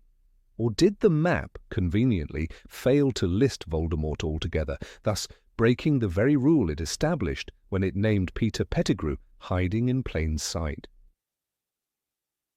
But the case of Barty Crouch Jr. is even more damning. Throughout the entirety of Harry Potter and the Goblet of Fire, Barty Crouch Jr. impersonated Mad-Eye Moody using Polyjuice potion. He lived in Hogwarts, moved through its corridors, and manipulated the Triwizard Tournament. Harry used the Marauder's Map frequently during that year, especially to avoid Filch or Snape. Not once did he see the name Barty Crouch Jr. Instead, the map displayed Alastor Moody, thus accepting the illusion of Polyjuice potion, a spell it previously defied. J.K. Rowling made it clear that the map sees through magic. In The Prisoner of Azkaban, when Snape confiscates the parchment and demands that it reveal its secrets, the map does not simply go blank. It responds with biting sarcasm through its magical creators. It is alive, in a sense, aware. This consciousness makes its failure to detect Barty Crouch Jr. not a technical flaw, but a narrative omission, one that serves suspense but betrays logic. Consider this line in The Prisoner of Azkaban. Mr. Moony presents his compliments to Professor Snape and begs him to keep his abnormally large nose out of other people's business. The map can speak, it can think, and more importantly, it identifies people by their true names, not their appearances. That Pettigrew was named, despite being a rat, supports this. So, when Barty Crouch Jr. enters the castle with Moody's face and his real identity hidden by Polyjuice, why does the map obey the illusion? The Polyjuice potion transforms the drinker's appearance and voice, even fingerprints, but it doesn't change their essence. It doesn't rewrite their soul. The Marauder's Map, if it works by essence or magical signature, would not be fooled. This leads to the unavoidable conclusion that the map chose not to reveal the truth, or rather, the author chose it. This inconsistency becomes even more glaring when we recall the scene in The Prisoner of Azkaban, where Lupin seizes the map and immediately notices Peter Pettigrew's name. Lupin, one of the map's creators, knows it intimately and trusts it. He does not question its validity. He acts on it, chasing Peter through the castle, which proves that even under the weight of time and usage, the map retains its original functionality. It knows who's who, or it always did, but if the map can detect animagi and ghosts, yes, ghosts, for Nearly Headless, Nick appears on the map, how does it fail to differentiate a stolen identity? Is Barty's transfiguration so powerful that it fools not only eyes but also this sentient map? Unlikely. This would mean the Marauders, who were capable of recognizing magical disguise, built a map that can be fooled by one of the most studied potions in magical history. That undermines their brilliance. In the same book, Harry Potter and the Goblet of Fire, we are told, you'd have thought he'd have noticed if his own son was impersonating Mad-Eye Moody. This is a line referring to Barty Crouch Sr., but it echoes the same disbelief readers feel toward the map. If a father cannot recognize his son, that is human error. If a magical artifact cannot recognize its user, that is a flaw in world building. Then there's the deeper paradox of the map showing what it wants. In The Order of the Phoenix, Fred and George claim to know exactly where Umbridge is at all times. They track her meticulously. But why didn't they, or anyone else, spot the multiple suspicious presences sneaking in and out of Hogwarts over the years? Why didn't Dumbledore, who certainly knew of the map's existence, ever use it to monitor intruders? If the Marauders' map had shown Barty Crouch Jr. even once, the entire plot of the fourth book would have collapsed. Harry would have seen the name and investigated. The Triwizard Tournament wouldn't have been manipulated, and Voldemort would have been delayed. Thus, the artifact's silence is not magical ambiguity, it's literary necessity. But this necessity damages the world ruling so carefully built. A map that shows everyone except when it would ruin the story cannot be trusted within its own rules. When Harry first sees the map, Lupin tells him it is a very advanced piece of magic. But if it is so advanced, how could it not recognize a soul-splintered man, Quirrell, carrying another parasitic being on the back of his head? That wasn't disguise, that was cohabitation. Two minds, two consciousnesses. Yet still only one name ever appears on the map. One might argue that Voldemort was not technically alive during that time. But this fails upon scrutiny. The map showed Peter Pettigrew, a man faked dead for years. If Pettigrew's life spark was enough, surely Voldemort's semi-sentience should have qualified. He possessed Quirrell's body, gave him orders, drank unicorn blood, and lived in physical form, however grotesque. The map, by all magical logic, should have noticed. In The Half-Blood Prince, Draco Malfoy uses the Room of Requirement to conceal his work on the Vanishing Cabinet. This room, infamously, does not appear on the Marauders' map. But why not? It exists physically. People enter and exit. Its location is fixed. Its contents may change, but it still occupies space. Again, the map's powers are scaled back only when it's convenient to maintain suspense. Harry spends time obsessively scanning the map during his 6th year, watching for Malfoy. At one point, he even notices Malfoy vanishing for long periods, leading to suspicion. But the map never shows Malfoy entering the Room of Requirement. It simply lets his name fade away. This is not magical blindness, this is plot armor. Perhaps the most frustrating inconsistency appears in the Deathly Hallows. Harry, Ron, and Hermione are on the run. The Marauders' map is no longer used, but one can't help but wonder if the map could identify hidden people and threats, why wasn't it used more extensively to secure Hogwarts during the war? Why did no one think to monitor the comings and goings of Death Eaters or Severus Snape when he returned as headmaster? By that point, the map had proven invaluable. It revealed Peter Pettigrew. It spotted people under invisibility cloaks. It gave Fred and George a tactical advantage. But when the stakes were highest, when Hogwarts was under siege, the map quietly disappeared from the narrative. Its silence was deafening. Ultimately, the Marauders' map is a masterpiece of magic and an elegant plot device. But it operates only when the story allows.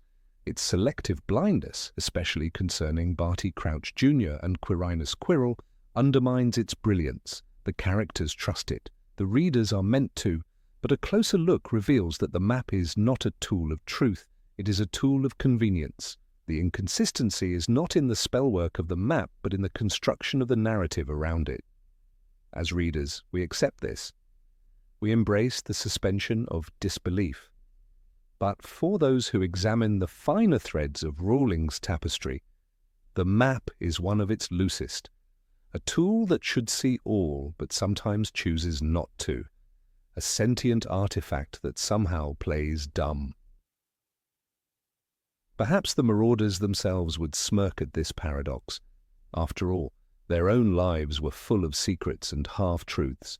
They created a map that sees through masks, yet the biggest lies passed right under its nose. The map promises omniscience, but only when the plot permits it, and that, more than any dark wizard, is the real magic trick. Number 22. Harry has a Horcrux inside him, but suffers no side effects. Of all the haunting discoveries in the Deathly Hallows, none struck with the same quiet horror as the moment Harry Potter learned he was carrying a fragment of Lord Voldemort's soul. He was a Horcrux. Not intentionally made, but made nonetheless, a living container. But once this truth is revealed, it raises a question that ripples backward through the entire series. Why did no one ever suspect this? Why did Harry himself never feel it? Why was the effect of Voldemort's soul so muted, so forgettable, when compared to every other Horcrux? The Diary of Tom Riddle, the first Horcrux Harry encounters, is a direct and frightening example of the object's power. Within weeks of opening the diary, Ginny Weasley begins losing time, hearing voices, and acting against her will. The soul within the diary grows stronger with each secret she pours into it. Riddle even manifests a ghost-like version of himself in the Chamber of Secrets. The influence is parasitic, aggressive, and obvious. And yet Harry, who has housed a piece of Voldemort's soul for over 16 years, never loses time. He never falls under possession, not fully. He never commits evil acts against his will.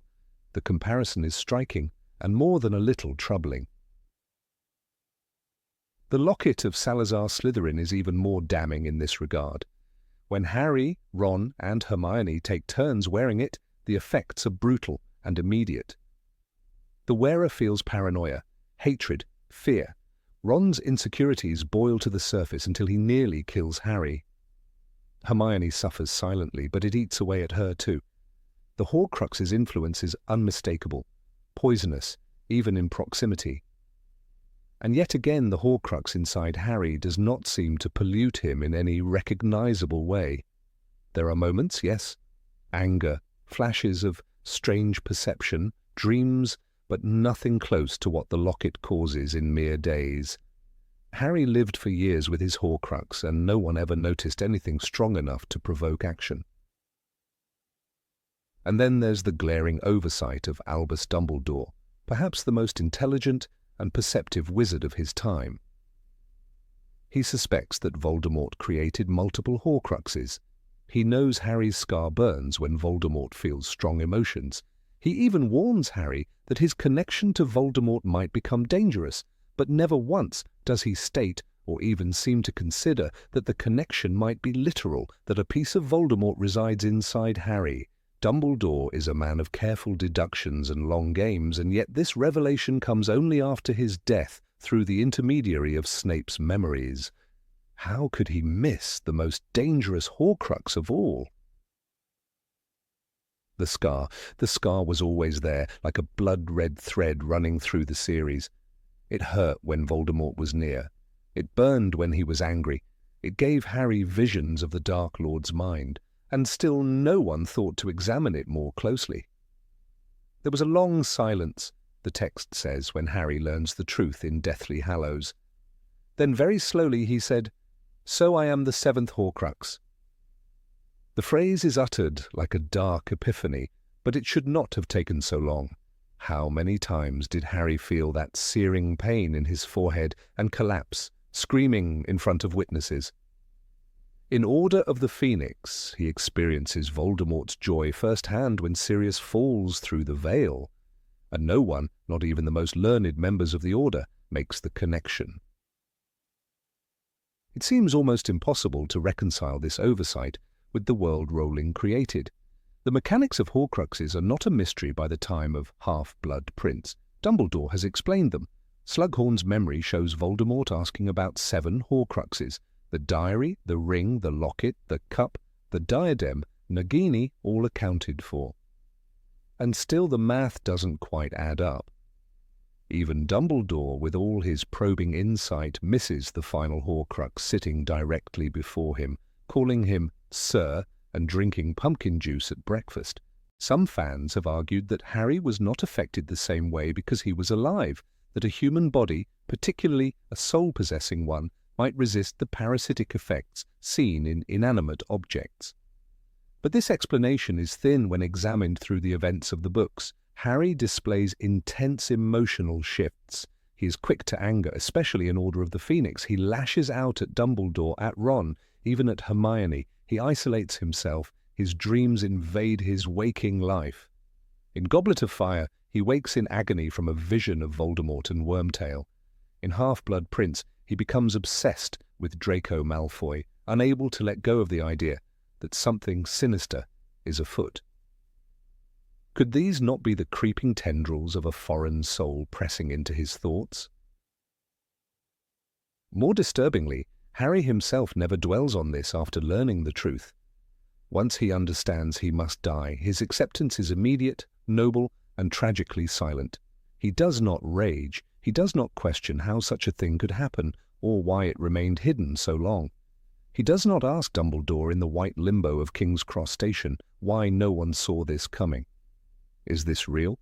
He asks instead. Or has this been happening inside my head? A poetic moment, certainly, but it dodges the deeper question. Why did none of this add up until it was nearly too late? Snape, too, is curiously absent from this puzzle. He spends years spying for Dumbledore, protecting Harry at great personal risk.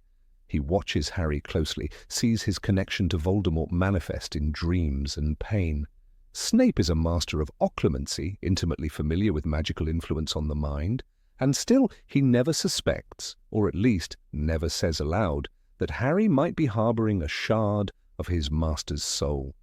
The moment in Deathly Hallows when Snape gives Harry his memories and the truth finally surfaces comes across not as a master plan, but as a patch sewn hastily onto the quilt of the story.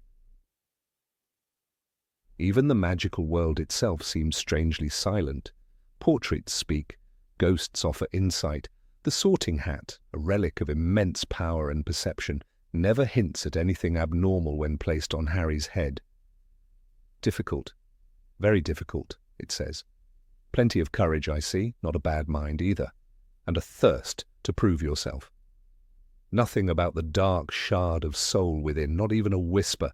This ancient artifact which can see into the heart of a student's character fails to detect the most dangerous anomaly in Hogwarts. The story also avoids reflecting on how this possession might have impacted Harry's choices. Did his connection to Voldemort help him resist the Imperious Curse in Goblet of Fire, or make him more vulnerable to bursts of rage? Was his obsessive need to save others, his saving people thing, as Hermione calls it, entirely his own, or was it a counterbalance to the foreign hatred lodged within him? The narrative never explores this, and Harry himself never doubts the integrity of his choices.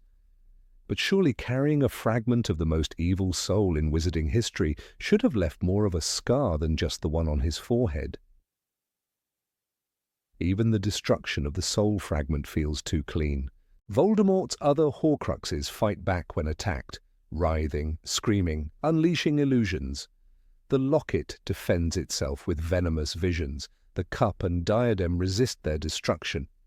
But when Harry walks into the Forbidden Forest and Voldemort casts the killing curse, the piece of soul dies without fanfare. There is no final resistance, no inner battle. In King's Cross Station, Dumbledore shows Harry a twisted, childlike fragment of Voldemort's soul, whimpering beneath a bench, but even this is more symbolic than literal. The true psychological weight of what Harry endured is never unpacked. There are other hints, scattered like breadcrumbs. In Order of the Phoenix, Harry says, "I'm the weapon," a moment of startling clarity that no one around him grasps. In Half-Blood Prince, Dumbledore insists, "You are protected, in short, by your ability to love." Perhaps this love insulated Harry from the worst of the Horcrux's influence, but again it feels more like a retroactive patch than a carefully laid foundation. Rowling did not hint early enough or consistently enough to make this revelation feel earned. It comes too late and too softly when it should have shaken the story to its core. Rowling's world is masterfully constructed in many ways, but here, in this vital plot point, there's a sense of afterthought. The Horcrux inside Harry is introduced in the penultimate book and revealed only near the climax of the final one. It is central to the story's resolution and yet receives less foreshadowing than the Elder Wand.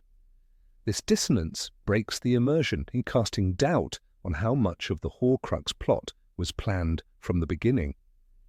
It feels at times as if Rowling backed into it, adding layers to give Harry's sacrifice a mythic dimension, but neglecting to thread those layers convincingly into the earlier books.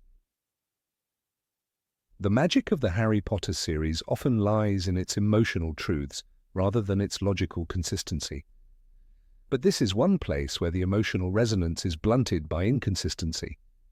Harry's identity as a Horcrux should have been the most painful, personal mystery of the series, one that haunted every step of his journey. Instead, it sits on the narrative shelf like a dusty book, opened only when the plot demands it. And once it's opened, no one seems very interested in examining the pages. In the end, perhaps the most unsettling thing about Harry's Horcrux is not the soul itself, but how easily it was forgotten by those closest to him, forgotten by the magical tools and minds of the wizarding world, forgotten, it seems, even by Harry, and maybe, just maybe, forgotten by the author until the story demanded a martyr. Number 23. The Order of the Phoenix operates very inefficiently. Of all the mysteries nestled within the Harry Potter series, few are as frustratingly baffling as the methods of the Order of the Phoenix. Established as the last line of defense against the rising terror of Lord Voldemort, the Order boasts some of the most gifted witches and wizards of their generation: Albus Dumbledore, Minerva McGonagall, Kingsley Shacklebolt, Remus Lupin, and others of equal renown.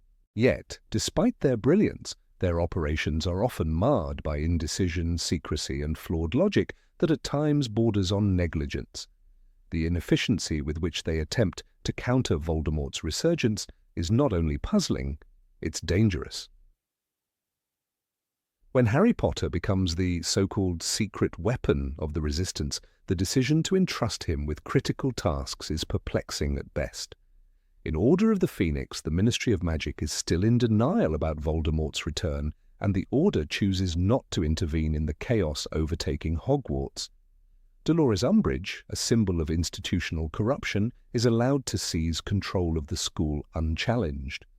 All the while, the Order stands on the sidelines. Even McGonagall, though bold in spirit, is subdued by the Ministry's overreach.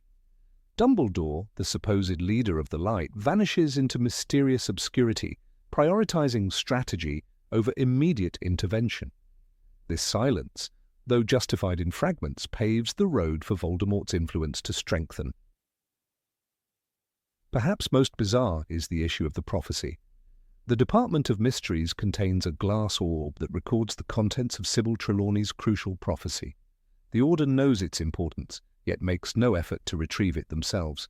Instead, it is left in the care of the Ministry, deep within the Department of Mysteries, vulnerable to manipulation and attack. What's more unsettling is that Harry, a 15-year-old still learning the rudiments of advanced magic, is made the unwitting keeper of its secret. Dumbledore himself admits, "It was foolish to, even for a moment, imagine that I could shield you from the truth that much longer. Order of the Phoenix, Chapter 37. But this revelation comes far too late. The failure to equip Harry with meaningful knowledge is not an isolated mistake. Over the span of an entire year, he is plagued with visions of Voldemort, suffers nightmares, and experiences episodes that suggest a deep psychic connection to the Dark Lord. Instead of immediate and proactive guidance, he is told to study occlumency under Severus Snape, a man who despises him. The lessons are barely functional, filled with cruelty and condescension, and ultimately fail. The consequences are disastrous.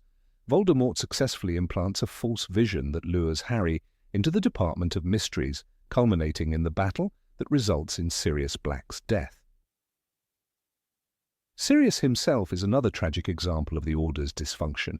Confined to 12 Grimmauld Place for his own safety, he grows increasingly unstable, isolated and reckless. This forced inaction, born out of Dumbledore's desire to protect him, backfires. Sirius craves purpose. He is a fighter, not a prisoner. The Order ignores his psychological decline until it is too late. When Harry is manipulated into thinking Sirius is being tortured, he rushes to the Ministry, exactly what Voldemort intended.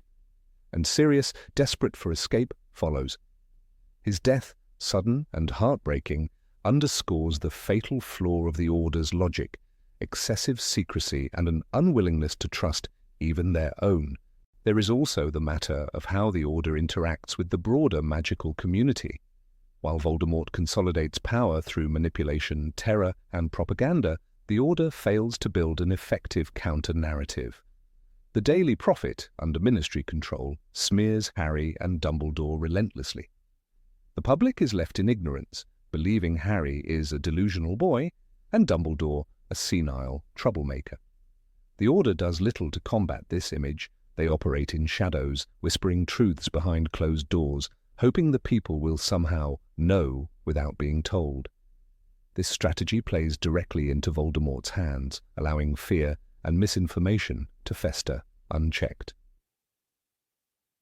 Even within their own ranks, the Order is strangely fragmented.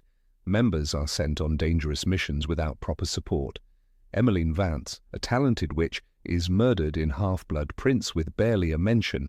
Sturgis Podmore is arrested for attempting to break into the Department of Mysteries, an act that was either authorized by the Order or done out of desperation due to their lack of clear directives.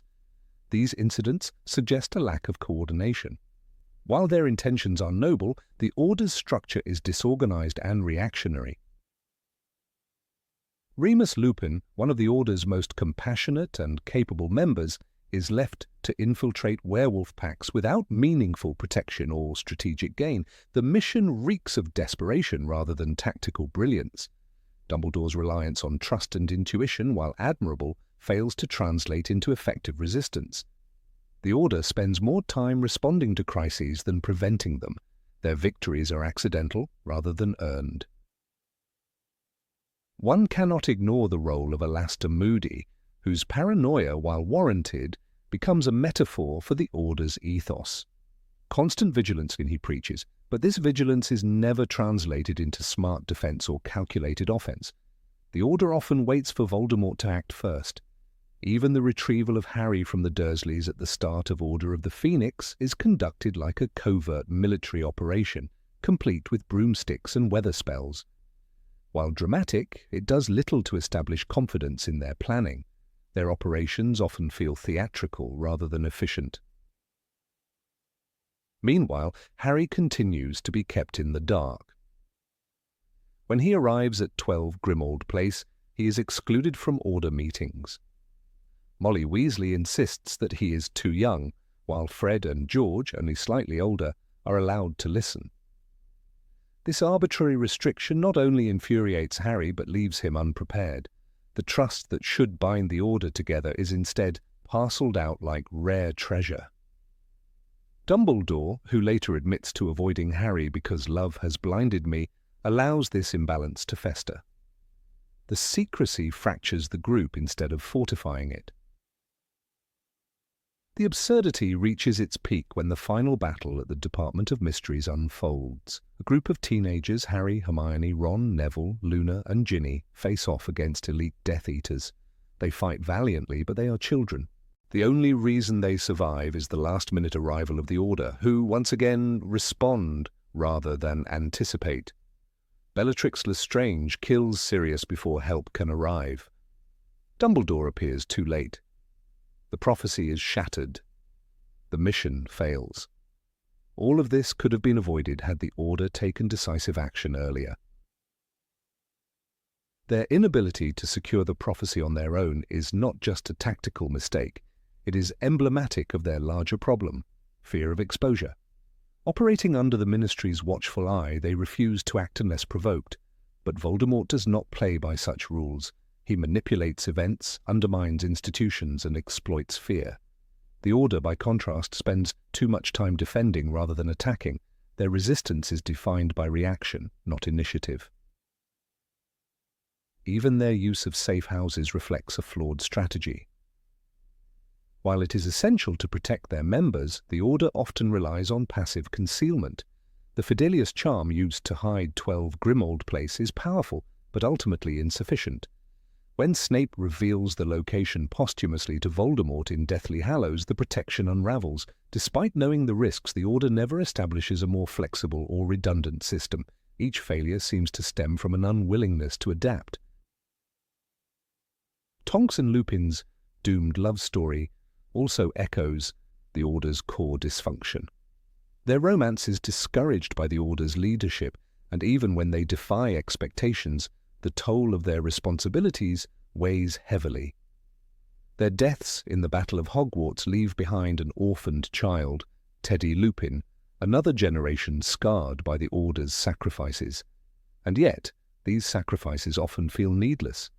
Had there been clearer leadership, better planning, more transparency, many lives might have been spared. The tragedy of the Order lies not in their courage, which is unquestionable, but in their strategic blindness. They believe they are fighting a just war, and they are, but they fight it with illusions of nobility that often clash with the brutal realities of Voldemort's regime. While Death Eaters kill, deceive, and destroy, the Order clings to outdated ethics, believing the system will eventually vindicate them. It never does. Their endgame, too, is fractured. When Harry, Ron, and Hermione embark on their Horcrux mission in Deathly Hallows, they do so without the Order's support. Not because the Order disagrees with the mission, but because they are too scattered to help. By then, the Order is fractured, hunted, and barely surviving. They have lost control of Hogwarts, lost friends, lost morale. It is 3 teenagers who carry the burden of saving the world, while the Order becomes an afterthought in its own war. And yet, this chaos could have been averted. Dumbledore knew of the Horcruxes. He knew Voldemort's secret, but he chose to reveal it piece by piece, even in death. His portrait, a poor substitute for the man, offers advice but not leadership. The vacuum left behind is never truly filled. McGonagall rises admirably, but the damage has been done. In the end, the Order of the Phoenix stands not as a beacon of resistance, but as a cautionary tale. Their intentions are noble, their members heroic, but their methods, uncoordinated, secretive, and tragically flawed, leave behind a battlefield strewn with preventable losses. Their failure is not of heart, but of vision. And in war, vision is everything. Number 24, the wizarding economy makes no sense. In the quiet corners of the burrow where pots clean themselves and gnomes are tossed from the garden like rag dolls, a paradox rests in plain sight. The Weasley family, one of the most magical in all of Britain, lives in what can only be described as genteel poverty. They are not muggles, they are not powerless. Each of them wields a wand capable of manipulating the world around them, transforming objects, repairing damage, summoning food, mending clothes. And yet, Molly Weasley sighs over second-hand books, and Ron enters Hogwarts with a wand chipped and faded from Charlie's school days. The question lingers in the air like the scent of Mrs. Weasley's stew. Why? In Harry Potter and the Chamber of Secrets, Ron laments his old wand, saying, "It's no good with a broken wand," after it backfires in Gilderoy Lockhart's class. The family's limited resources are never a secret. Harry notices it too when he first visits the burrow. Everything is patched, reused, re-enchanted. But for a world where transfiguration allows cups to become rats and vice versa, where a simple spell can clean, repair, or duplicate, poverty seems strangely persistent. The magical world is awash with power, yet economic disparity remains entrenched. Consider the incident at the Quidditch World Cup in Goblet of Fire. The Weasleys, despite Arthur's respected position at the Ministry, must squeeze into tents and rely on Ministry favours. Meanwhile, the Malfoys arrive in a luxurious private box, dressed like royalty. Lucius Malfoy's wealth is not simply gold, it's influence, prestige, freedom. He does not work in the Ministry, yet his donations give him power over those who do. The contrast raises a fundamental question. In a society where wealth can theoretically be conjured, what is it really made of? This question leads directly to Gringotts. The Wizarding Bank is one of the most secure institutions in the magical world. Run by goblins, it holds vast fortunes in underground vaults guarded by enchantments, dragons, and curses. But the existence of Gringotts itself assumes scarcity, a concept at odds with magic.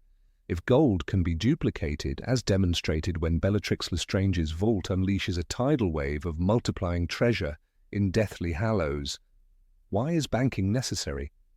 Surely in a world where objects can multiply, the very idea of monetary value becomes unstable.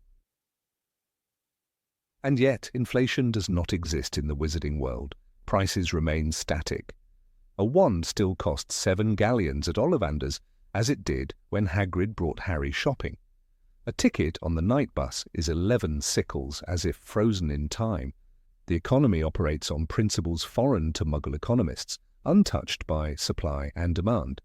If duplication spells exist, why do they not destabilize everything? The answer offered in the books is that such duplications are temporary or dangerous, like the cursed gold in Bellatrix's vault. But these magical limitations are never fully explained, leaving readers to guess the rules of a system that should be collapsing under its own contradictions.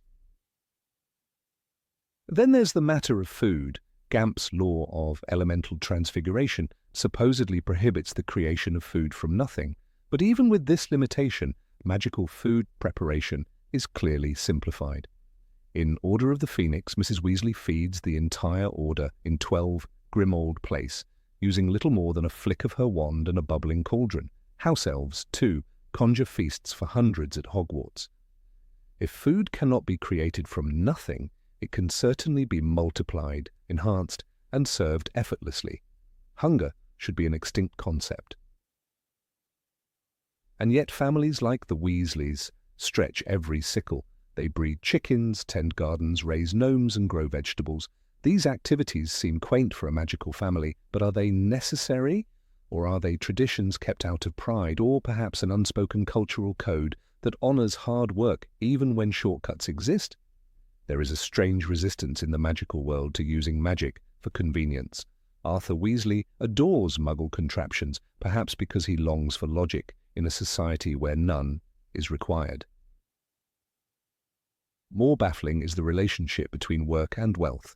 Wizards attend Hogwarts for 7 years, mastering charms, potions, and dueling. Yet many of them struggle to find employment, and those who do seem to live with varying levels of comfort. Remus Lupin, a brilliant defense against the dark arts teacher, cannot find steady work due to his status as a werewolf. St. Mungo's staff, like healers, are essential but seemingly not wealthy.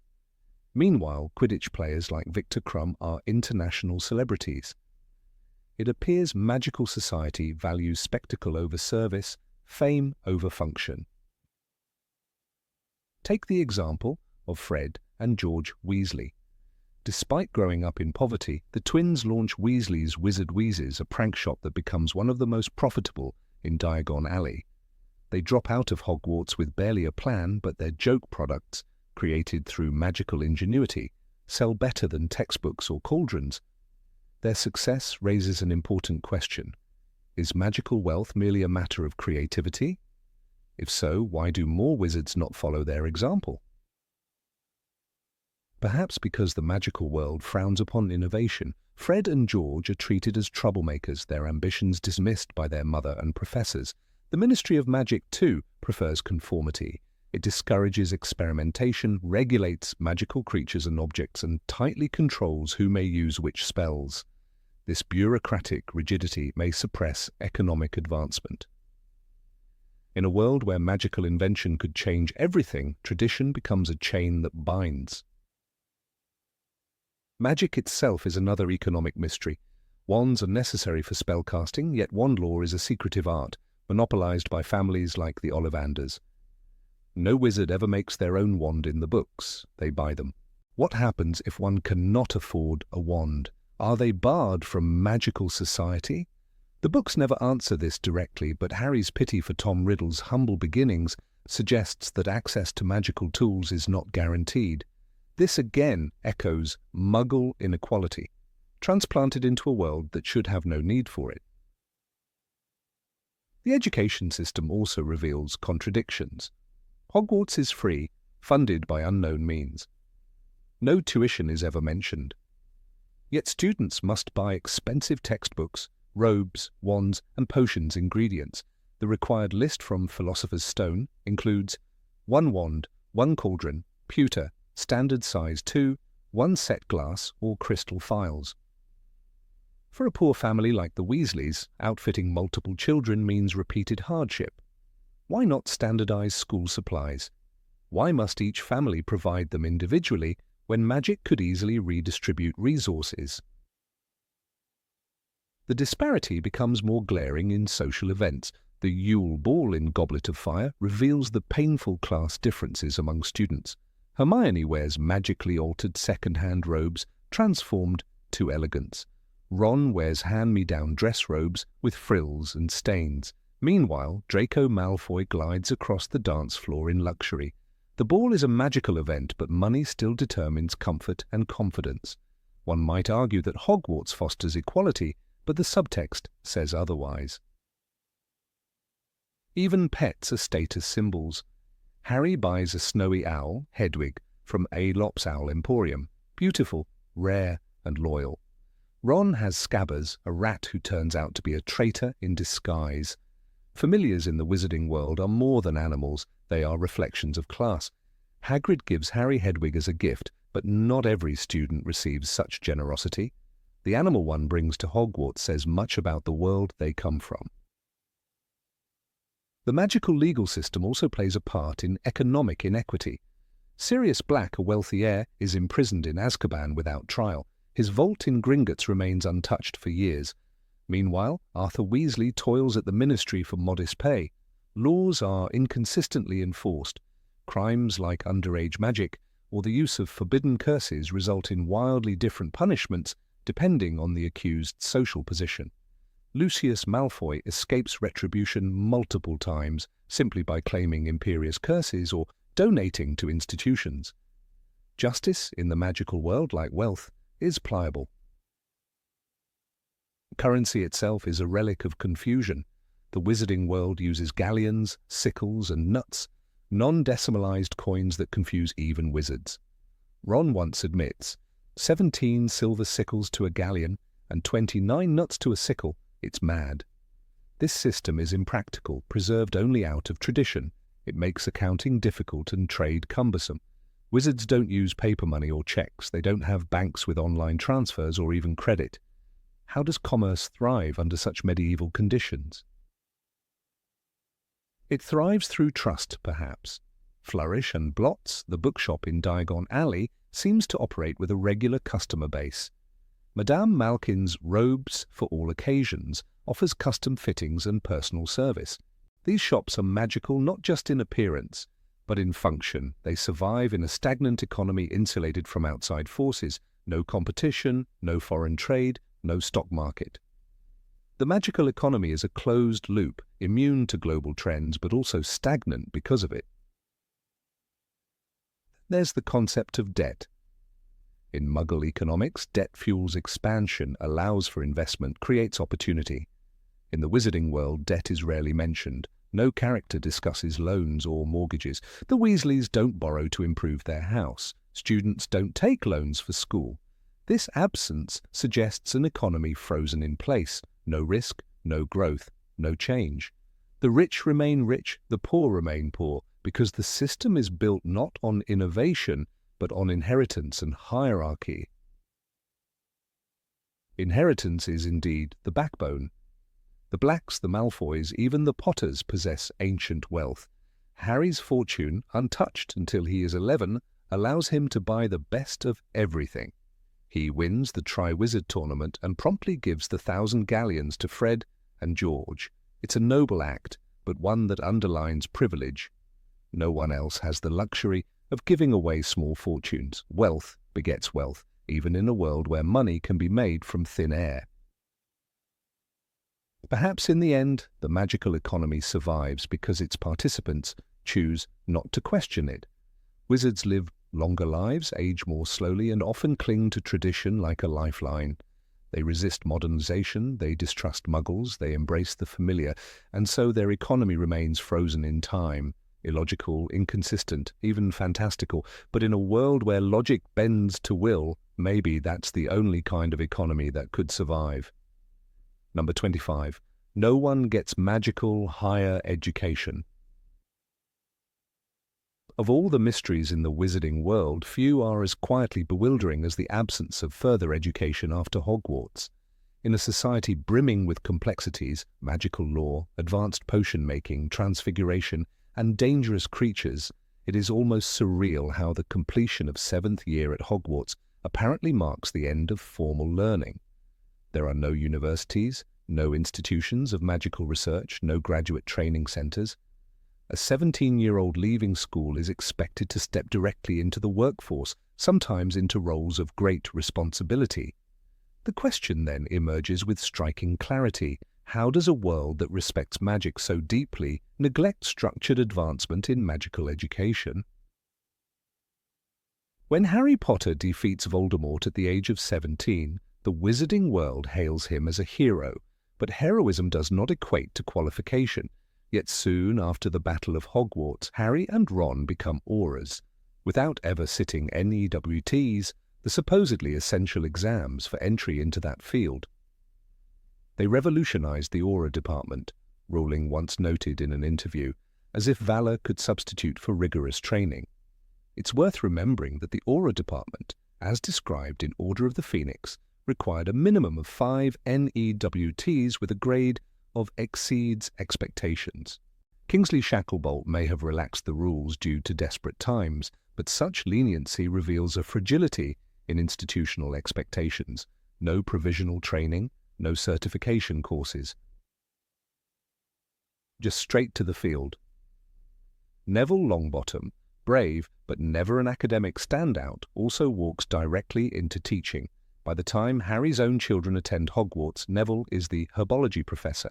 There is no mention of teaching apprenticeships or pedagogical training, yet teaching is no small feat, especially in a school where a wrong incantation can turn a student into a toad.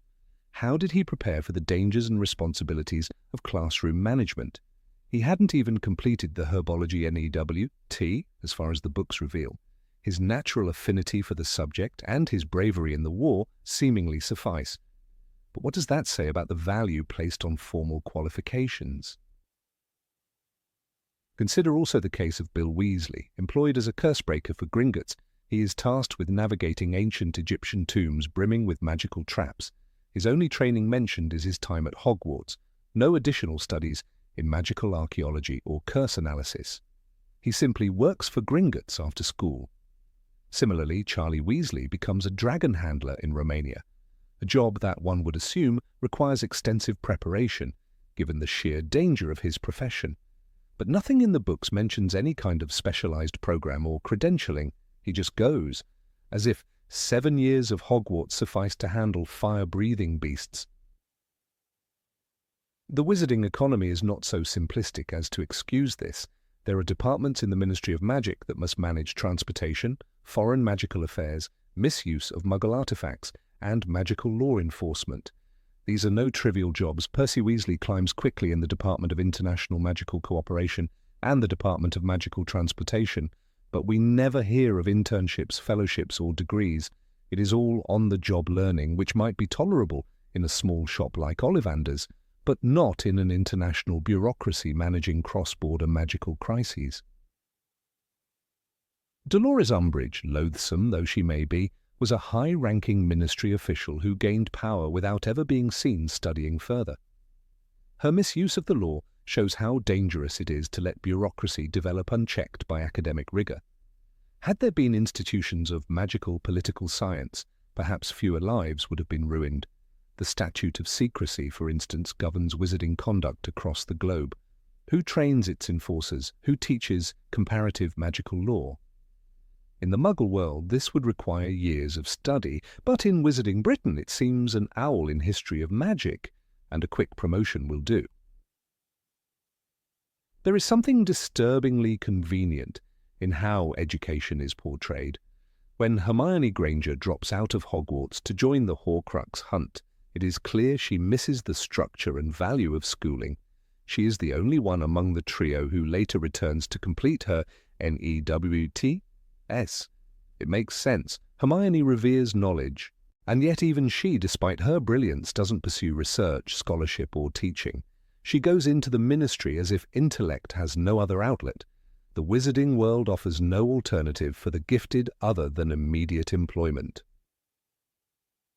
The lack of magical academia undermines innovation. Take the Department of Mysteries, Home to Time Experiments, the Death Chamber, the Brain Room.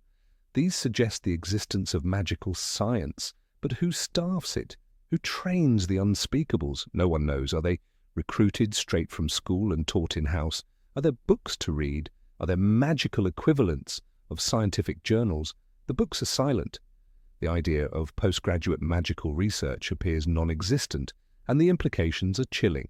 If knowledge cannot be passed systematically, then discovery is left to accident or secrecy. In Half-Blood Prince, Slughorn prizes talented students for their potential. He hosts his Slug Club to nurture future leaders. But his methods are social, not scholarly. There is no mentorship, no thesis, no advanced seminar, just dinners and conversations. Ambition is nurtured, not intellect. This hints at a broader flaw. Success in the wizarding world hinges on personality, family, and war record, rather than expertise or credentials. Connections matter more than competence. Slughorn recruits people like Cormac McLagan not because they are bright, but because they are well connected. Madame Pomfrey runs the Hogwarts Hospital wing with skill and precision, yet we never see any mention of a magical medical school. Healing is a complex and dangerous craft involving spells, potions, and diagnosis of magical maladies. In the Muggle world, this would require a decade of study, but in the magical world there are no visible standards. Do healers at St. Mungo's receive formal training? Possibly, but where? The books never name a single such institution. If Hogwarts is the only educational option, then is every magical profession a matter of trial and error? Even the creation of new spells, such as those invented by the Half-Blood Prince, is a mysterious and personal process. There is no academy for magical theory, no publication called the Journal of Experimental Charms, no peer review. A student with a flair for spellcraft jots ideas in a textbook, and somehow these incantations work. But who regulates this knowledge? Who tests its safety? It suggests that innovation is not institutionalized but left to whim, which poses enormous risks in a world where magic can maim, kill, or corrupt. Take Gilderoy Lockhart, whose fraud went undetected for years. Had there been a central institution vetting magical publications or validating achievements, his deception might have been caught sooner. But again, we see a lack of systemic oversight. The Daily Prophet becomes the closest thing to an authority, and it is hardly reliable. The wizarding world's dependence on individual reputation over institutional legitimacy exposes a dangerous vacuum. The goblins, centaurs, and even house elves seem to have their own systems of knowledge, never intersecting with human wizarding education. This intellectual isolation fosters ignorance and prejudice. No magical university exists to bring these groups together for interdisciplinary studies. The result is segregation of magical knowledge, perpetuating mistrust and conflict. The Battle of Hogwarts sees these species united, but nothing afterward suggests an educational reform to prevent future divisions. The opportunity is lost, and the intellectual map of the wizarding world remains as fractured as its political one. Rita Skeeter, a journalist with an animagus secret and an acid quill, exemplifies the dangers of unregulated magical professions. Who trained her? Who ensures ethical standards in magical journalism? The answer, again, appears to be no one. She exists in a vacuum, accountable to no professional body. Imagine if her stories had influenced legal outcomes, as they nearly did. Without a code of magical media ethics, truth becomes a casualty of spectacle. The lack of educational standards in her profession is not just a narrative device, it reflects a systemic void. Even magical sports suffer from this. Oliver Wood is obsessed with Quidditch, but no mention is made of athletic training programs, coaches' academies, or sports medicine. A boy leaves school and tries out for the league. No sports management degrees, no psychology of performance. Just raw talent and hope. That would be laughable in the Muggle world. In the wizarding one, it's the norm. Professional Quidditch becomes yet another field where passion stands in for preparation. Professor Binns, the ghost who teaches history of magic, illustrates the ossification of educational methods. He drones endlessly from memory with no engagement, no evolving pedagogy. Hogwarts keeps him simply because he's always been there. The lack of alternative instructors or institutions offering educational reform means students are trapped in a medieval model of learning. There are no conferences for magical educators, no peer evaluation. The profession of teaching itself stagnates without competition or collaboration. The wizarding world may possess extraordinary tools, time-turners, pensives, magical libraries, but it lacks the structures to teach their use meaningfully. Knowledge is hoarded or hidden, not shared systematically. The Room of Requirement, the Marauder's Map, the Elder Wand, each represents a magical innovation that never makes its way into an educational framework. Hogwarts teaches students how to follow rules, not how to question them or create new ones. And when questions are asked, as Hermione often does, they are met with silence or punishment. Magic, for all its wonder, does not eliminate the need for structure. If anything, it demands more of it. Power without training is dangerous. Skill without understanding is unstable. The wizarding world, in its reliance on Hogwarts as the sole educational provider, perpetuates a myth of completeness. But 7 years of spellwork and potion brewing cannot cover the infinite breadth of magical knowledge. A world that once birthed brilliant minds like Albus Dumbledore should have more to offer than a single school and a ministry run on improvisation. In the end, the absence of further magical education is not just a quirk of Rowling's narrative, it's a flaw in world building that hints at deeper instability. The characters we love, from Harry to Neville, succeed in spite of this system, not because of it. The wizarding world would benefit immensely from academies of magical law, institutions for cross-species diplomacy, research centers for spell creation, and medical universities for healers.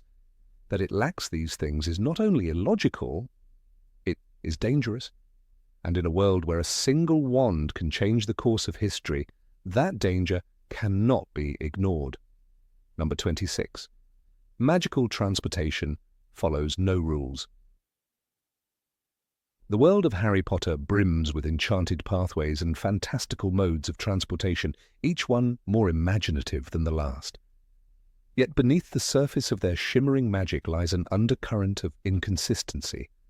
These spells and artifacts, lauded for their power and convenience, seem to bend not to fixed rules but to the shifting demands of the story.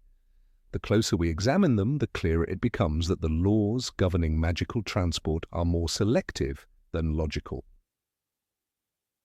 In the first book, Harry Potter and the Philosopher's Stone, the trio first encounters Floo powder.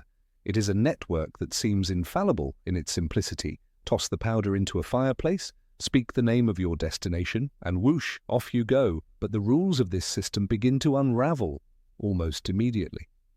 When Harry uses Floo powder for the first time in Chamber of Secrets, he pronounces Diagon Alley as diagonally and ends up in Knockturn Alley. The suggestion is that pronunciation is paramount. Yet later, when others use the system with vague articulation or under duress, no such chaos unfolds. If Harry's journey was derailed by mispronunciation, why do others not suffer the same fate? Even more glaring is the supposed restriction on apparition within Hogwarts. We are told again and again that magical travel into or out of Hogwarts is impossible. In Order of the Phoenix, Dumbledore explicitly says you cannot apparate or disapparate inside the Hogwarts grounds. The castle is, by design, a fortress against magical intrusion, yet this rule crumbles the moment house elves enter the scene. Dobby appears and disappears at will within the very heart of the school, bringing messages, warnings, and later even aiding Harry and his friends in life-saving moments. Kreacher, another house elf, also demonstrates this ability. If the wards are so powerful, how do elves bypass them with impunity? Are they exempt due to their species? The books never say. The contrast is jarring. Moreover, this selective transportation reaches its most frustrating peak in Deathly Hallows. After the Ministry of Magic falls into the hands of Voldemort's regime, one would expect our heroes to lean heavily on magical transport to stay ahead of their enemies. Instead, they abandon all such means and retreat into the wilderness. The trio moves from forest to forest, surviving in tents and scrounging for food, when they could have easily used international apparition or portkeys to flee the country entirely. There's a brief mention of the Trace and the Ministry's ability to track magic, but it remains vague, never concrete enough to justify such complete inaction. Why wouldn't they seek help from international wizards, perhaps even go to Charlie in Romania or Fleur's family in France? These options are never explored because the story demands isolation. The arbitrary nature of these limitations becomes even more apparent when one recalls the ease with which Dumbledore uses portkeys in Goblet of Fire. He conjures one out of thin air in his office and uses it to transport Harry directly from the hospital wing to the Ministry. Dumbledore's hand was on Harry's shoulder, and the next moment, the hospital wing had vanished. If portkeys are that easy to create and use, why are they not used again in the final book? The only time we see one used is when the trio is rescued from Malfoy Manor, and even that instance is an emergency solution created by Dobby. Why didn't the Order prepare a series of portkeys as an escape plan in case of ambush? Why didn't Hermione, with her level of magical expertise, craft one to aid their constant retreat? A particularly strange moment occurs in Half-Blood Prince during the cave mission. Dumbledore and Harry use a boat to cross the underground lake, even though Dumbledore is one of the most powerful wizards alive. He acknowledges that apparition cannot work in the cave due to enchantments, yet we never fully learn the nature of those barriers. They travel by boat, as if bound by Muggle logic. Yet only chapters later, Dumbledore is able to apparate both himself and Harry back to Hogsmeade. The limitation in the cave seems written for tension, not based on any consistent magical law. Another troubling inconsistency arises with the night bus. Introduced in Prisoner of Azkaban, this enchanted triple-decker bus can rescue stranded witches and wizards in seconds. It zooms across the country, unimpeded by Muggle eyes or magical boundaries. Harry uses it after fleeing Privet Drive, and later Stan Shunpike describes it as a service for stranded witches and wizards. So where is the night bus in Deathly Hallows? If the trio wanted to avoid apparition due to tracking spells, this bus could have served as a logical alternative. But it disappears entirely from the narrative. One might say it was too risky under Death Eater control, but so is wandering the woods for months on end. Its absence feels more like a convenience for the plot than a believable limitation. Hogsmeade provides another curious loophole. Though it is adjacent to Hogwarts and shares in its security aura, It allows apparition freely. Students in 6th year are taught to apparate right there in the village, just steps from the school grounds. During Half-Blood Prince, the students practice under Wilkie Twycross, the ministry instructor. This proximity raises questions. If Hogsmeade allows apparition and is so close, what prevents a skilled wizard from apparating just outside the gates and then walking in? If the security is that fragile, the school's isolation is more symbolic than functional. Again, the rules feel written to serve a moment, not a system. Flight is also subject to similar narrative leniency. Brooms, thestrals, and enchanted creatures like Buckbeak are shown to cross vast distances. Sirius escapes Azkaban on a transformed Buckbeak with ease, yet this method is never seriously discussed as an escape route in later books. Why don't Harry, Ron, and Hermione use magical creatures to travel during Deathly Hallows? They could have used thestrals like they did in Order of the Phoenix when they flew all the way to the Ministry, but those creatures are never mentioned again. Did they forget about them? Or were they just inconvenient for the plot's tone of desperate survival? In Goblet of Fire, the Triwizard Tournament introduces us to international travel via Portkeys. Hundreds of students and adults use one to get to the Quidditch World Cup. Portkeys, we learn, can transport massive groups. This proves that mass magical travel is not only possible, but efficient. So why, during the Wizarding War, don't the Order of the Phoenix or the Ministry make use of this method? When the Burrow is attacked in Deathly Hallows, the Weasleys flee into hiding. Portkeys could have transported them in seconds to any safe house. Instead, they are scattered, their communication broken, and tension reigns. The tool exists, but vanishes from the toolbox. Then there's the Hogwarts Express. Every year, students must take the train to school despite all other magical transport options. No one ever questions this ritual. Even in times of war, the train runs, and students board it, vulnerable to attack. The Death Eaters eventually target the Express and control Hogwarts itself. Yet, the school year begins as usual. Why doesn't the Ministry simply apparate students in small, secure groups or use Portkeys? The continued reliance on a physical train feels like a relic, not a reasoned choice. When Harry uses the Thestral in Order of the Phoenix, Luna Lovegood reminds him that only those who have seen death can see these creatures. The idea is haunting and powerful.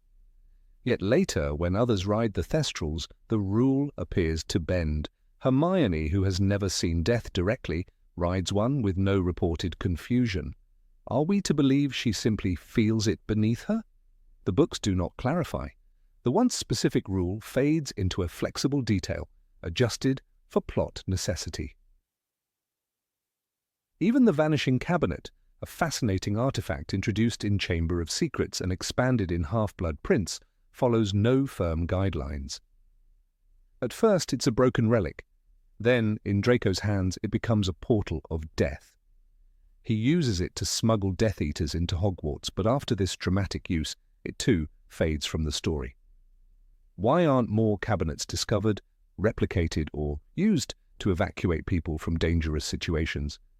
If Draco could use it under the nose of Dumbledore, surely others could have done the same with enough cunning.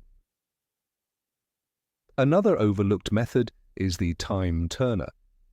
In Prisoner of Azkaban, Hermione uses it to attend multiple classes and eventually to save Buckbeak and Sirius. The object's power is tremendous. Yet, by Order of the Phoenix, the entire supply is destroyed, an astonishing narrative convenience to prevent time travel from disrupting the escalating stakes of the war. We're told they are all gone, and that's that. But this raises questions. Why were such powerful artifacts not more protected? Why didn't the Order recover even one to use in desperate moments? Magical transport is at its most unpredictable when Voldemort himself moves. He appears in moments of high drama, crossing distances instantly. He enters the Ministry undetected. He arrives at Godric's Hollow with snake-like silence. His movements are rarely explained.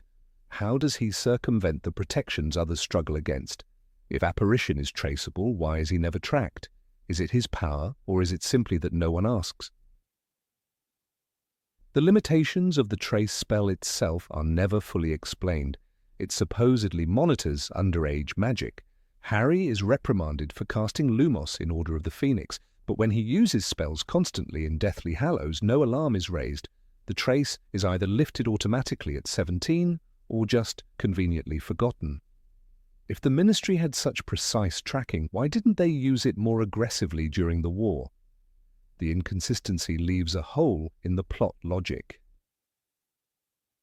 The broomstick, so iconic in the early books, becomes almost ceremonial by the end. Harry's firebolt, once his prized possession, is barely mentioned in the final book. It plays no role in their journey, even though a broom could offer a swift escape in emergencies. Did they leave it behind? Did they forget? Its absence is never addressed, only implied. In sum, magical transport in Harry Potter is not a system, it is a canvas for narrative need. The characters use flu powder when escape needs to be fast, but avoid it when tension must rise.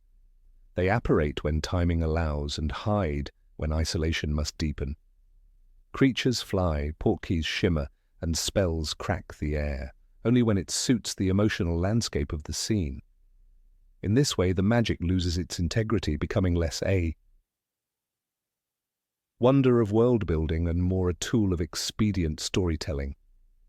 The audience is swept along, but for the careful reader, the thread unravels. The map of magical movement, once so vast and enchanting, folds into a maze of selective pathways, each one turning only when the author chooses. Number 27. Ron's hidden talents appear and disappear at will. Ron Weasley was never supposed to be the smartest, the strongest, or the most extraordinary. That was always Harry's role, and sometimes Hermione's. Yet from the very first book, Ron's moments of brilliance shine through so brightly that their later absence becomes almost haunting. In Harry Potter and the Philosopher's Stone, Ron doesn't just play a life-sized game of wizard chess, he masters it, as McGonagall's enchanted pieces loom threateningly over the trio. It's Ron who not only understands the game, but also sacrifices himself with chilling precision, commanding the White Knight forward into danger. "That's chess," he says, determined. And it is chess, cold, strategic, merciless, a game of foresight and mental dominance. Ron wins not because he is brave, but because he sees several moves ahead. He anticipates reactions, counters traps, and calculates risk. In that moment, he's not a sidekick, he's a commander. And yet this tactician disappears entirely after that night. By the time we reach Chamber of Secrets, Ron's mind is portrayed as little more than comic relief.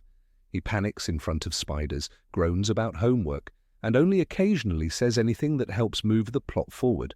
It's not that fear should diminish his earlier brilliance, anyone would be terrified in the Forbidden Forest, but the sharpness of mind he once wielded is nowhere in sight. He's reduced to exclamations like, "Bloody hell," while others take control. The boy who once thought 3 moves ahead on a deadly chessboard now struggles to follow conversations. No longer a strategist, Ron becomes the fool who panics about puking slugs and stammers in the face of adventure. One might argue that Ron's brilliance flickers again in the later books, but even those instances are conditional. In Half-Blood Prince, he shines as a Quidditch keeper, defending the Gryffindor goalposts with stunning reflexes and unshakable focus. When under the influence of Felix Felicis, Harry notes how Ron was flying better than he ever had in his life. He becomes a wall between the quaffle and the rings, diving with precision, commanding the skies like a born athlete. His performance is not just adequate, it's exceptional. Gryffindor wins because of him, and still the spark vanishes just as quickly. In Deathly Hallows, we barely hear of Ron playing Quidditch again. His coordination, reflexes, and confidence disappear.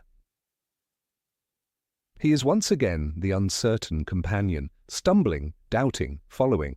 These fluctuations suggest that Ron's capabilities are selectively activated, emerging only when Rowling needs him to be useful or heroic. Then they vanish without consequence, memory, or growth. He doesn't retain the strategic mind of the chess champion. He doesn't continue to train as a Quidditch star. He doesn't build on these wins. Instead, Ron is reset again and again to the same insecure boy who doubts his worth. It's not the inconsistency of his character arc that bothers careful readers. It's the absence of continuity. Ron shows potential for greatness, then is pulled back before he can realize it. Ron's instincts are another underexplored element of his character. In Prisoner of Azkaban, he is the first to stand protectively in front of Harry when Sirius Black, then thought to be a mass murderer, bursts into the dormitory. On a broken leg, no less. There is no calculation, no hesitation. He throws his body forward between the danger and his best friend. Hermione screams, Harry freezes, Ron acts. His loyalty and bravery are instinctual, deeply ingrained. These qualities are never acknowledged by the adults around him. There is no reward, no celebration, no mentorship. Yet again, Ron fades back into the background before the next book begins. Even in Goblet of Fire, where Ron's jealousy is often remembered more vividly than his contributions, he has moments of striking intuition. When Harry is mysteriously chosen as a Triwizard Champion, Ron's first reaction isn't awe, it's suspicion. "You reckon someone put my name in the Goblet of Fire?" Harry asks, and Ron eventually replies with a wary nod, not because he understands the magic behind it, but because he smells a trap.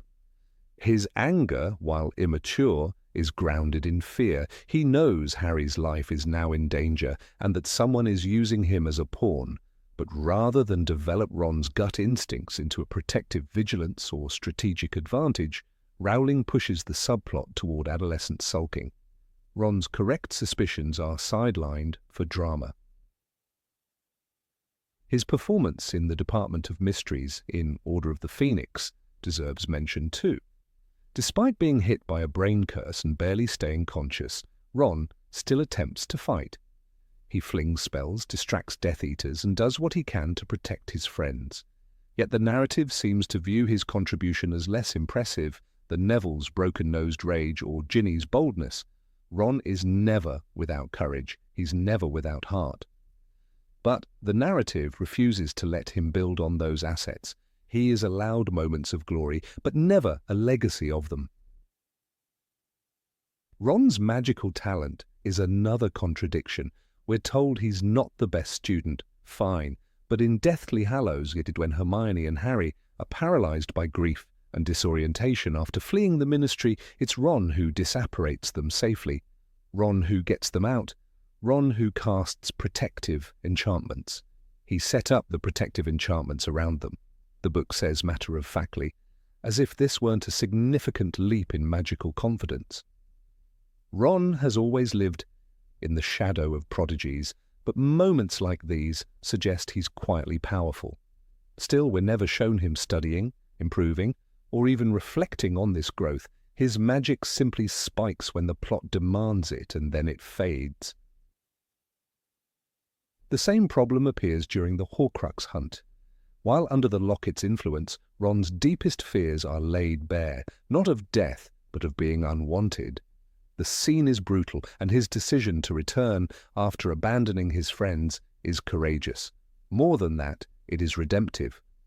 When Ron destroys the Horcrux, he doesn't just shatter Voldemort's soul fragment, he conquers his own doubt. It's one of the most important moments of the entire series. But even this pivotal transformation isn't used as a springboard. Ron is never again shown as emotionally evolved. He doesn't become a protector of others struggling with insecurity. He doesn't share wisdom. His emotional growth is isolated like a single spark in a long, dark hallway.